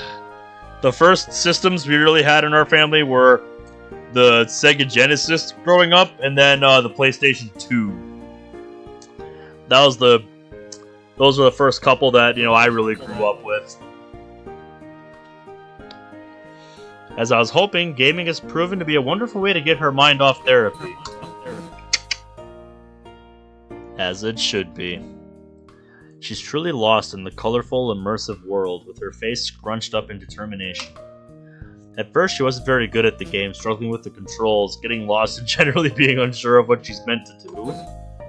But after a few pointers, she really started to pick it up and was soon getting the hang of it. Yep, that's all it takes. Sometimes you just gotta spend a minute figuring out what the heck it is you're supposed to be doing to really enjoy it. Sayori can really be good at things when she puts her mind to it. It's almost uncanny how skilled she can be, especially as it contrasts against the airhead vibe she can give off. Aha! I knew I'd find the jigsaw piece there! She's having a great time, and it's heartwarming to see her so happy. Even if it's just over a game, nothing will ever beat seeing Sayori smile. You'll never know just how cute you are, Sayori. Huh? Just seeing you happy makes me so happy. And I swear that nothing will ever change that. Aww. Not that I'm complaining or anything, but where did all of this come from? Truth be told, I'm not really sure. Being with her in the therapy room just now was quite eye-opening for me. Not just because I got to see how therapy works, but because it's really dawning on me that she has depression, and this is something we can't deal with alone. Of course, I believed her when she said she was, back in November, but Well, meeting the therapist and watching him do his job really drove the point home. I'm obviously really glad she's seeking help, but it made me think. She's been this way for a long time, and I've only recently came back into her life. So what was life like for her when we weren't friends? Probably awful and very lonely. Ben? Are you there? You're looking kinda sad. What's up? Her bright smile does nothing for my guilt. I'm sorry, Sayori. What are you sorry for, silly? We've only properly begun to hang out not too long ago, right? Since September. Yeah? She pauses the game and sets down the controller, sensing the urgency of the situation. You've been depressed for so many years. But I wasn't there for you. We drifted apart, all because... Because of what? Because I was an idiot? An idiot who prioritized gaming and anime over you. Can't even imagine how hard things were for you when we weren't really talking. Ben, none of that's your fault. She gently takes my hands in hers. Part of me thinks that, well, had I made more of an effort with you back then, perhaps your... Us drifting apart didn't cause me to be depressed, Ben. Truthfully, I don't really know why I developed depression. There's a lot I don't know about my condition. One thing I know is that it doesn't really need a reason. That's what my doctor said the last time I tried therapy. So please, don't you ever think that you somehow contributed to my depression, okay? You're like the polar opposite. When I'm with you, I'm happy. You make me feel like I'm actually worth something, even though my brain tries really hard to tell me that you're lying. Yeah, but that's in the present. What about in the past? When there were years where we didn't hang out at all? I actually had this conversation with Monica once. It's normal for friendships to be like that, I think. You can go a long time without talking to someone, but if you reconnect with them and can both get along like nothing ever happened, did anything really change?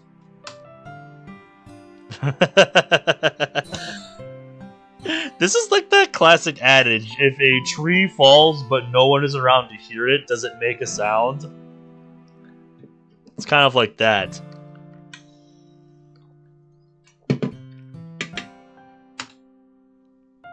I pause upon hearing her words. I guess she does have a point, but I'm finding it hard to internalize. She reaches forward and strokes my face, gently lifting my chin up so we maintain eye contact. The way I see it, we get along just as well now as when we did as kids. Besides, what happened in the past was the past. If anything, the time apart made me appreciate the time I do spend with you even more. Well, I'm glad you feel that way, Sayori. I really am. It's just...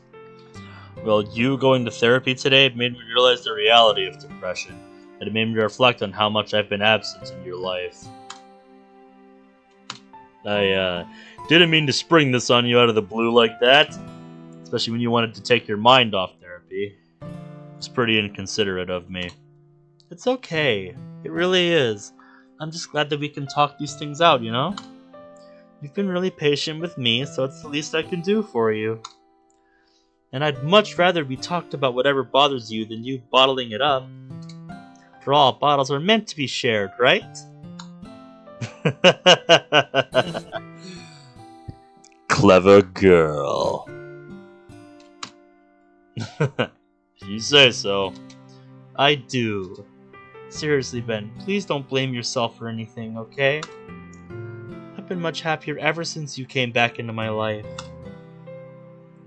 I wouldn't have been able to go to therapy if you weren't with me. And like you said, well, I agree, it is a big step to take. There's a faraway look in her eyes as she ponders her next words. I had gone so many years thinking that this was something I'd have to bear alone. But I have to admit that it's nice not having to go through this by myself. She squeezes my hand. Besides, we can't really change the past, can we? Yeah, I guess you're right. You really do have such a big heart, you know that? Nothing ever changed with you. And that's never going to change. It's moments like these that really bring a warm, fuzzy feeling inside of me. I've never felt anything like this before, but it feels so... right. Now, I think we have some jigsaws to collect. Of course. Let's get back to the game, shall we? Hey, that's my line. She reaches for the controller and starts playing once more. Within seconds, we're whisked away into a world of childhood memories. The feel of her warmth in my arms, the sound of her innocent laughter, the smell of her hair. A little voice of guilt remains, but now it's easier to ignore it. Looks like you let the time get away from you, huh? Look at that.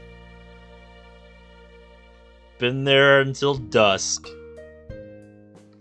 Wow, it's super late already. And tomorrow's a school day as well. No fun. Tell me about it. Monday mornings are the worst. Not even Sakurai could save them.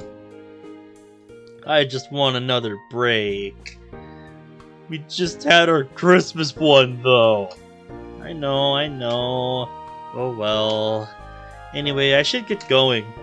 Aw, leaving so soon. My attempt at pulling puppy dog eyes causes her to laugh and shake her head.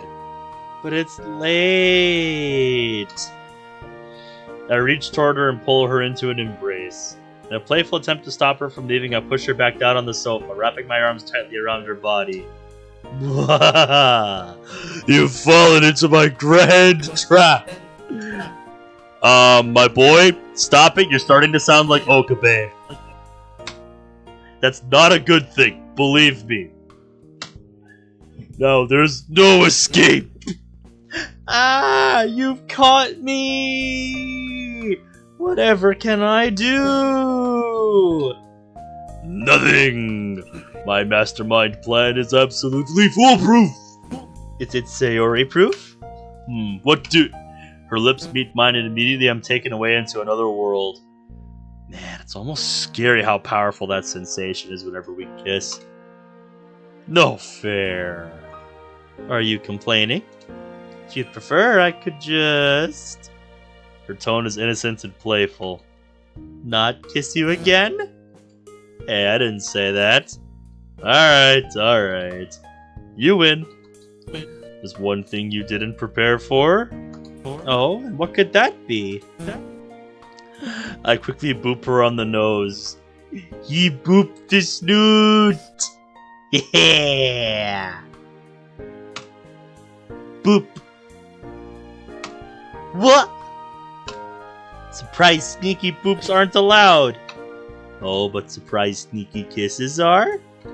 You had me trapped. It was just self-defense. So was my boop.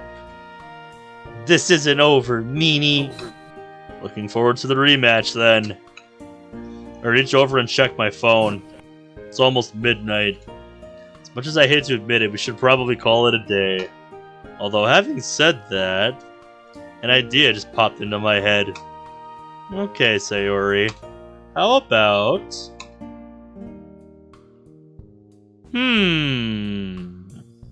We have a decision here. We can either walk her home, or she can stay the night. Stay the night. Oh, and I was gonna say... I have a funny feeling I might know what the stay the night option leads to. It ain't to what you think. That's way down the line. I was gonna say, I'm probably getting ahead of myself, but...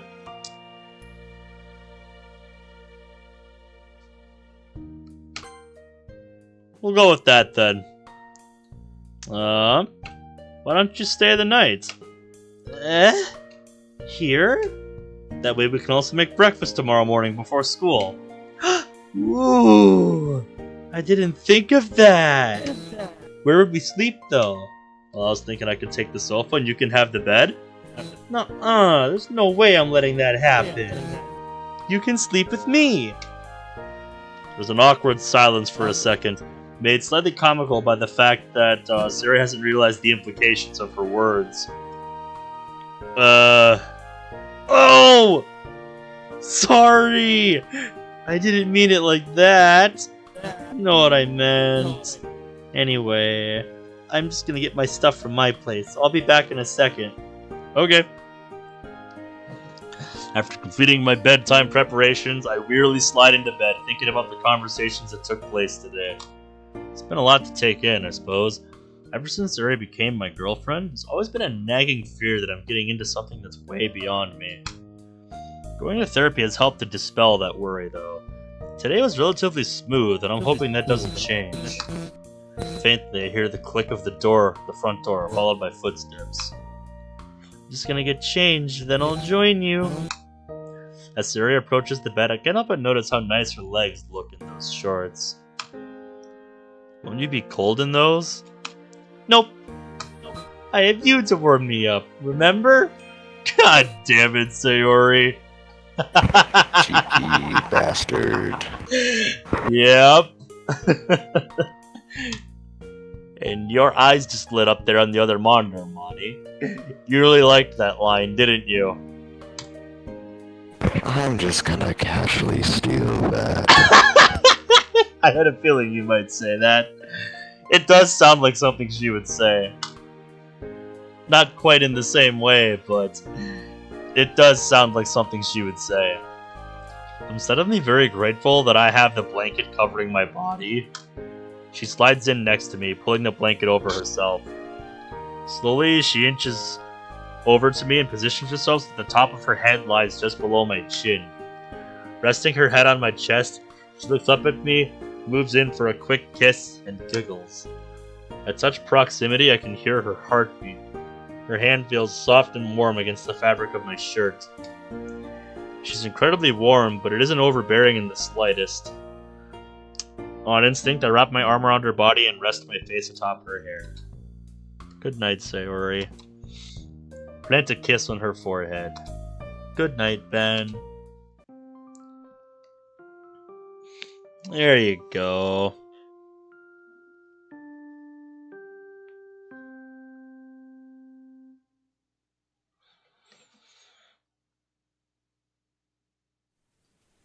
Oh.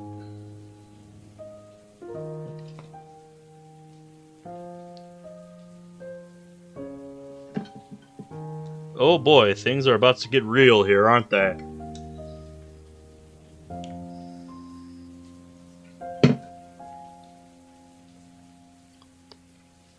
Suddenly, I'm pulled out of my sleep by what appears to be sobbing. As I slowly fight the grogginess, I'm also aware of a slight dampness on my chest. I hate it when Sayori is a nightmare. That feeling of powerlessness, the sound of her tears, the look of anguish on her face. It always hits hard. Sure does, man. Didn't think it would get bad enough to the point where, she goes into the shower like this. Why can't you hear me? I need you. Come back. Please come back. Sayori? I gently shake her. Shh, Sayori. It's okay. I'm here. It's okay. I hold her as she carries on whimpering. She clings to me even harder, shaking with fear. I can only imagine what's going on inside her head. Fumble for my phone. The blinding glare tells me that it's 7:01. Ben? It's me, Sayori. You were just having a nightmare. Don't worry, I've got you. I stroke her hair softly as her crying subsides. That was horrible. What happened? She takes deep breaths and composes herself. Everything was so dark. Yuri, Monica, Natsuki, you were all there. Whenever I tried to talk to you, it's like there was an invisible bubble around me. None of you could hear me. There was this shadowy figure that kept talking to me. Fresh tears fill her eyes once more. And it kept saying horrible, horrible things. It told me that I was useless. Everyone would be so much better off if I wasn't around. you would be much happier with Yuri. That therapy is pointless, and that I'm just fighting a losing battle. It's nothing more than false hope, no matter how hard I try to believe otherwise. I tried calling out to you, to the girls, to anyone. It's just me and the voice, tormenting me, telling me everything that I've been trying so hard. Telling me everything that I've been trying so hard not to believe. Redundant? Much redundant? Felt so real, Ben. So real. Just when I thought things might have a chance of being okay again. I hate this. Why can't I just be normal? It's already 7. Oh, I'm sorry, Ben. I just can't go to school today. It's okay. I won't go either. Huh? But what about... I couldn't care less about that. There's no way in hell I'm gonna leave you alone after what you've experienced tonight. I can miss the odd day of school. I can miss the odd day off school. It's fine. She opens her mouth to protest, but upon seeing the steely resolution on my face, she reluctantly abates. I'll get you some water. Be back in a second. I don't know why I'm like this, Ben. Why is it that something as stupid as a little nightmare makes me feel this bad? I was hoping that finally there was a light at the end of the tunnel. That was just naive of me, wasn't it? It's okay. You don't have to say anything, Ben. I mean, I don't think any of us expected this to be easy, Sayori. So... it's only natural. I know you might feel like you have to say some magical words to make me feel better, but all you have to do is listen. What really hurt me was that voice telling me you'd be much better off with Yuri as your girlfriend. I'm trying really hard to believe that I'm a good girlfriend and that I'm worth your time, but those doubts are always there, in the back of my mind. I know you'd never break my trust, but I just wish I could convince my stupid brain to see it the same way. It's so unfair, because I can see how hard you're trying. Please believe me when I say I really appreciate you, Ben. I'm just so scared that it might all be for nothing. What do you mean? Well, what if I never get better? What's that? Why the fuck is he not hugging her right now? God damn it.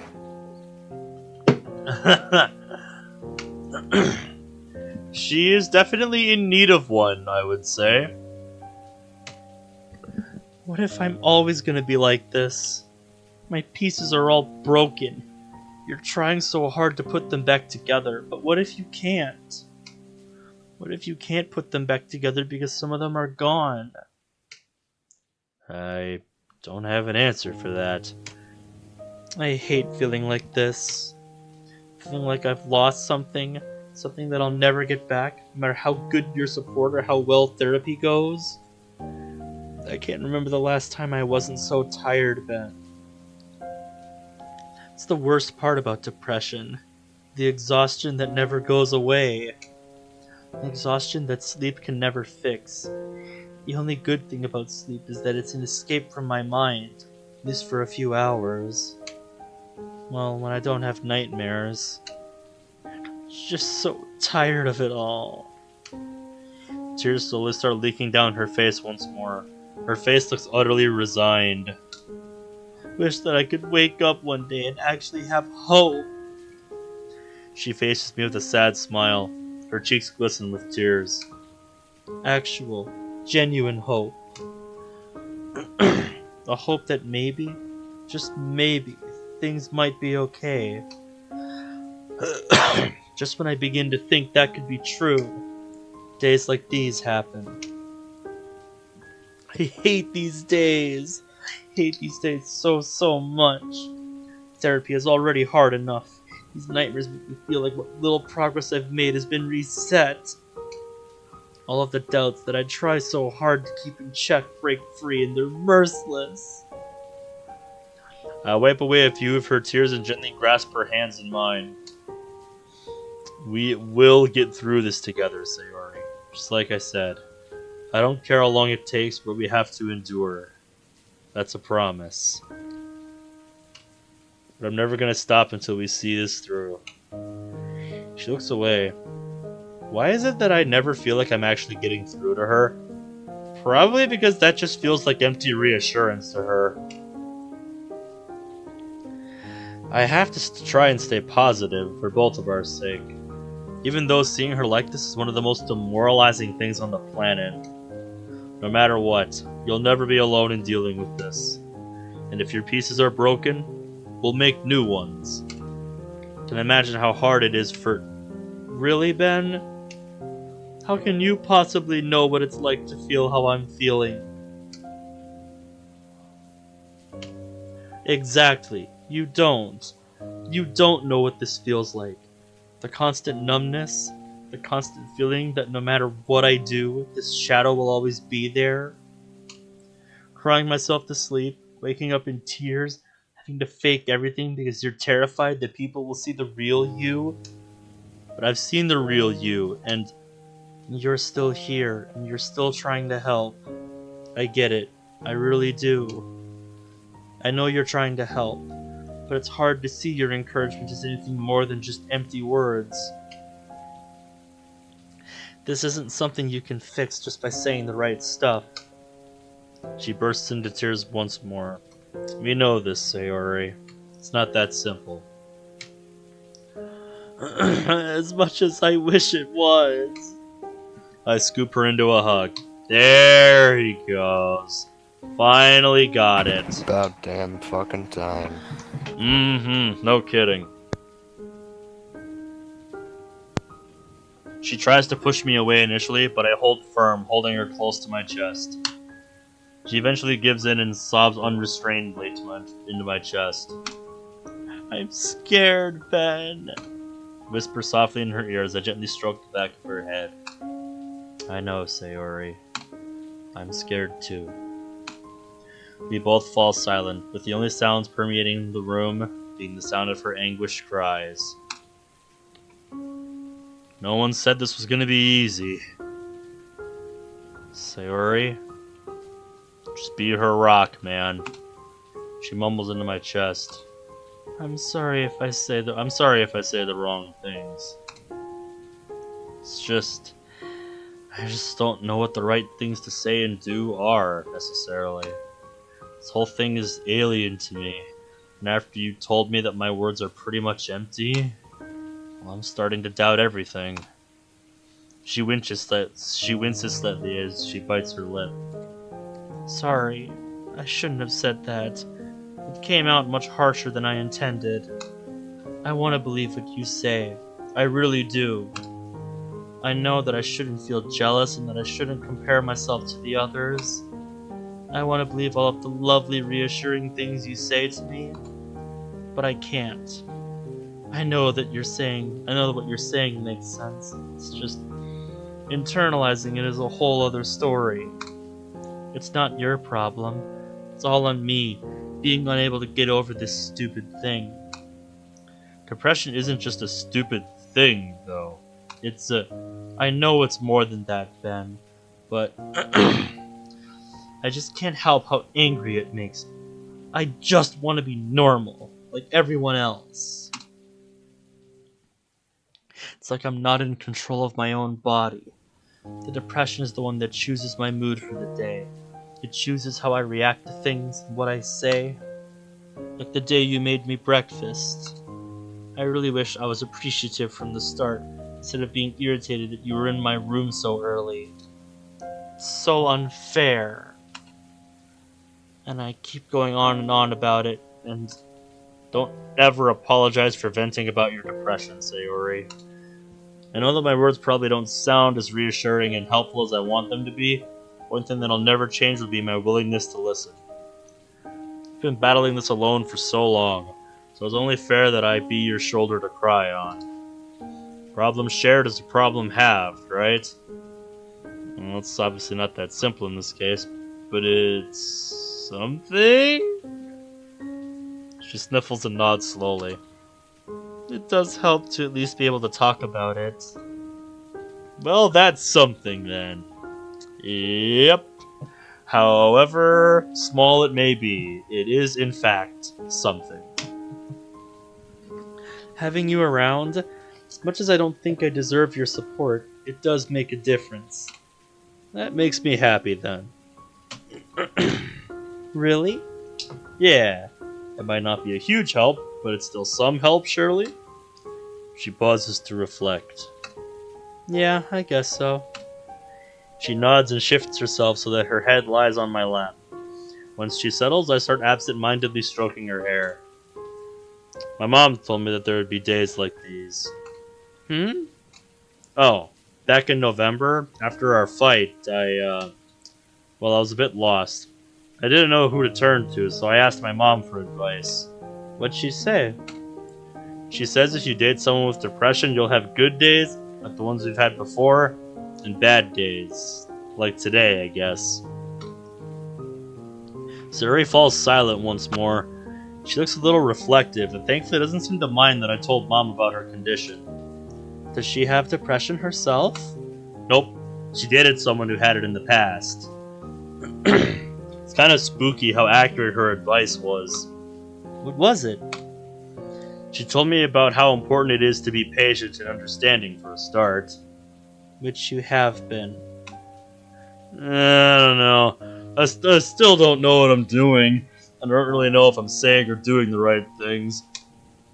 What's important is that you're being so patient.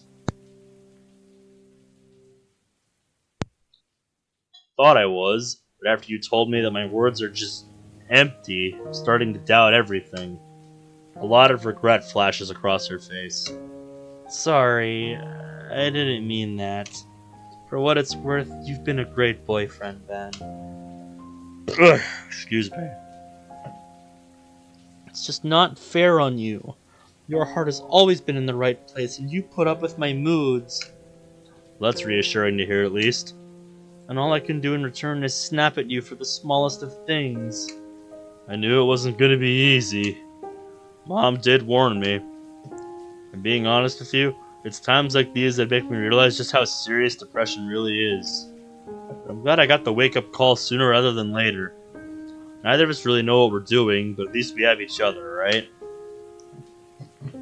It's also our first relationship, so really we've been fighting an uphill battle from the start. You sure have. And that's why I said you had no idea what you were getting into. Excuse me.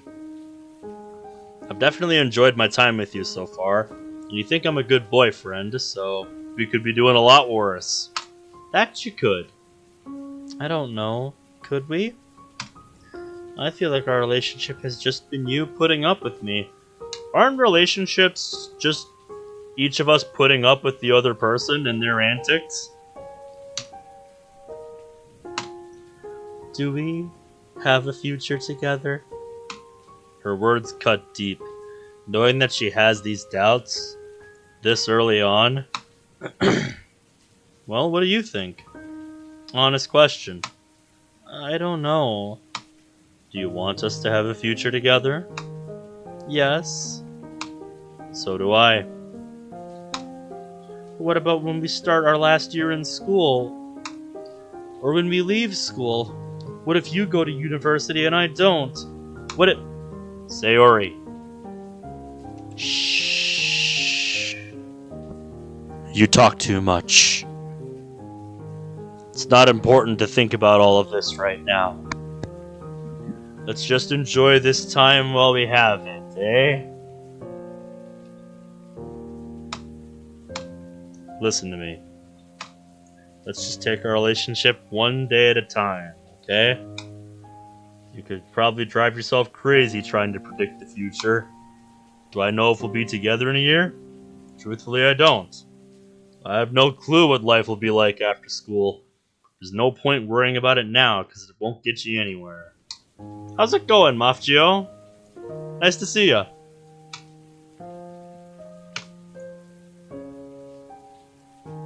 How are you tonight?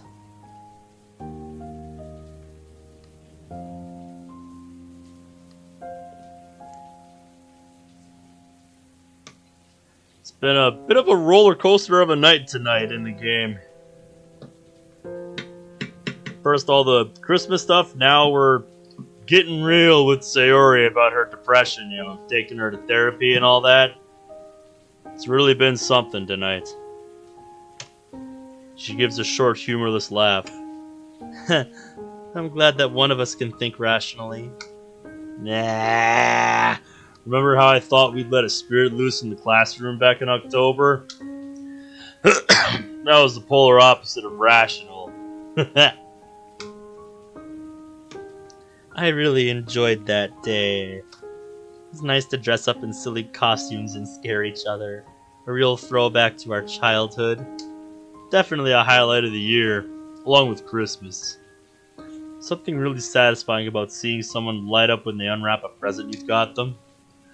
I have the photo you gave me in my room, by the way. It always makes me smile whenever I see it. Even when you're not physically around, you still make me happy. Please don't forget that. Thank you, Ben. I'll do my best. And that's all anyone can ever ask of you.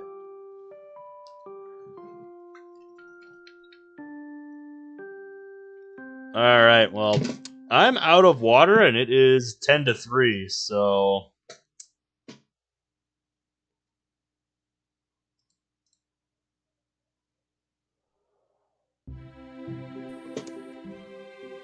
I'm gonna ask if you want to end the session here or if you want to go another day. Usually I start considering ending the session once I'm out of water. What's up? Wait, do you want to listen to that song I sent you? To end it off? Yeah, I suppose we can do that since we're not going to be doing this for a little while. Alright then. Yeah, let me get in a safe space so I don't get fucked. Alright. Cerberus says, wait, I just jumped back in. What are we doing? We're thinking about ending the session here, but Zach says if we're gonna end the session, there's a song he wants me to listen to. Because we're not gonna be able to do some Blue Skies for a while, thanks to some personal stuff Zach has going on with him and his family. So Zach sent me this song. He sent it a little while back when Matt Pat first announced he was going to be leaving YouTube. He said this song hits a lot differently now. So Cerberus says, hope everything goes well for you, Zach. Thanks. I'm going to turn down the music in game. And let's see. Suppose we'll pull this up on YouTube here. I guess we will switch Game Audio BS over to YouTube here. Let's see.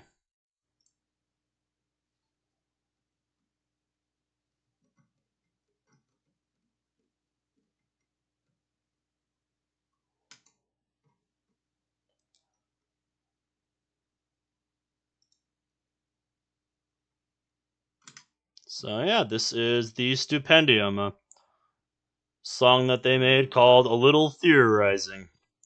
It has been a long time since I have watched anything game theory, so this will be interesting to listen to. I've got it pulled up in my browser here. Pretty old. It says it was posted a month ago. Doesn't seem that old to me. Is it old? Was it made before that? Yeah, it's not. Must be just a repost then. No, Eh? Enlighten me then, gentlemen. it's not a repost. Okay, now The song's been in production for over 2 years. I I suppose. So it's been in production for a while, but it was only posted recently. But Wow. yeah, I don't think this guy knew about how 2 much. years. I don't think this guy knew just how soon he was posting this. Like, wow. To think that a little over a month later, Matt Pat would announce, he's leaving YouTube. But yeah, let's give it a listen, I suppose. I've never heard this before.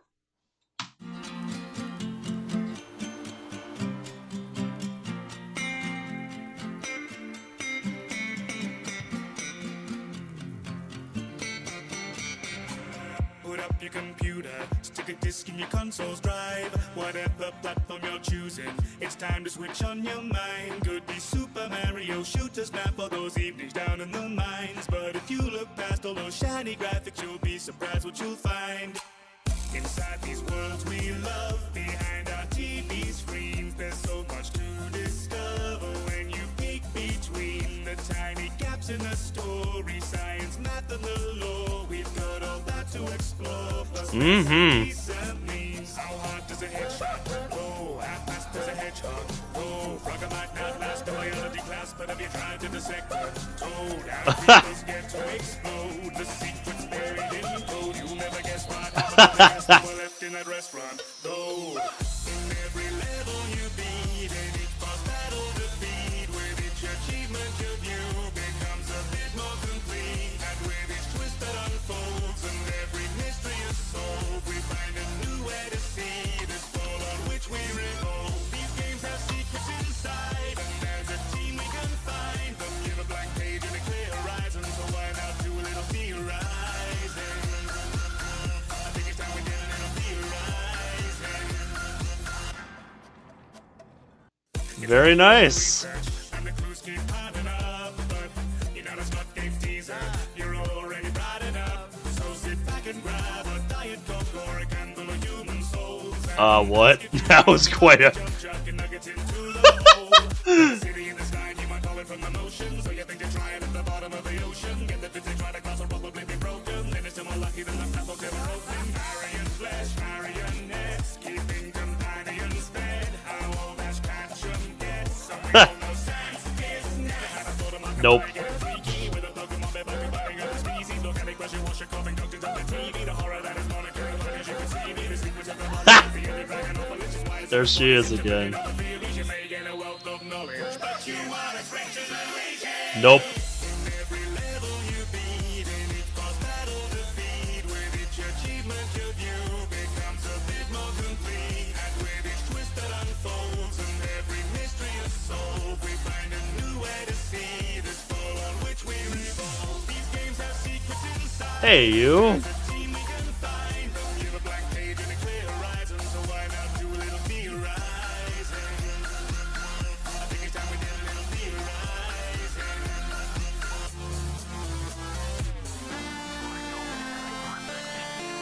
I don't know, man. That's up to you, Cerberus. Ha!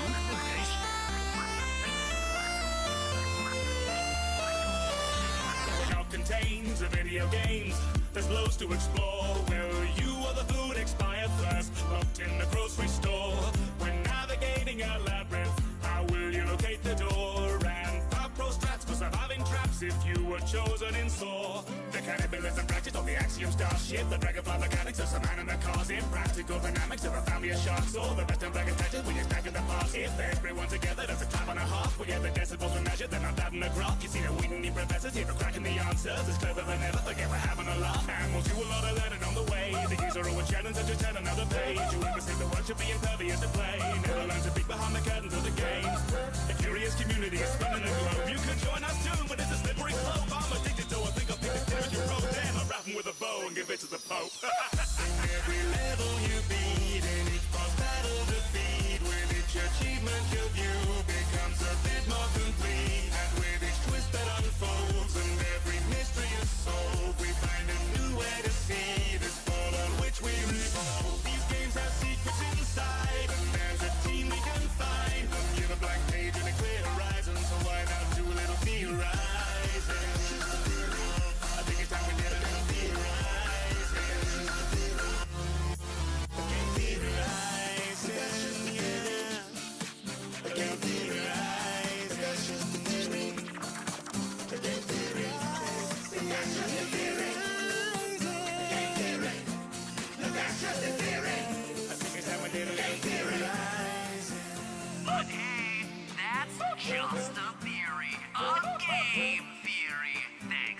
watching.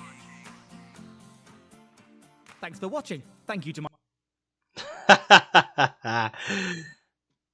The stipendium. Good stuff, man. And Zach, I think you were right. That really does hit different after the announcement he made earlier this month. I know, right? Even if in his last few years on YouTube, I didn't really watch a whole lot of his stuff, it really is bittersweet seeing him leave after being on the platform for so long and leaving such an impact. I don't think I can emphasize enough just how much his absence is going to be felt on the platform once his last theories come out and he's officially gone. Like, man, I wish him all the... I can just wish him nothing but the best. Because...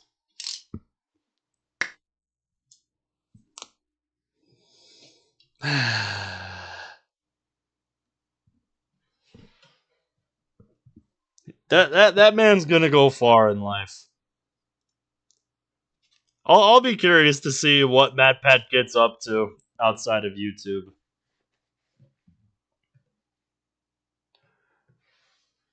What are we doing at the moment? Well, it's 3 in the morning. I'm out of water. And... a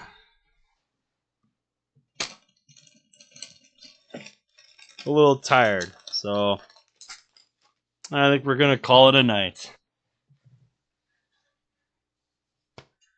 It was a bit of a roller coaster of an episode for Sayori around here. We had the Christmas stuff, the kissing scene, and then we got into Act 3, where Sayori's depression is getting very real and starting to really take center stage. So yeah, I guess we're gonna find out how how therapy goes. Fuck. Bro, it's going into your brain. That's what happens with music. That's what happens.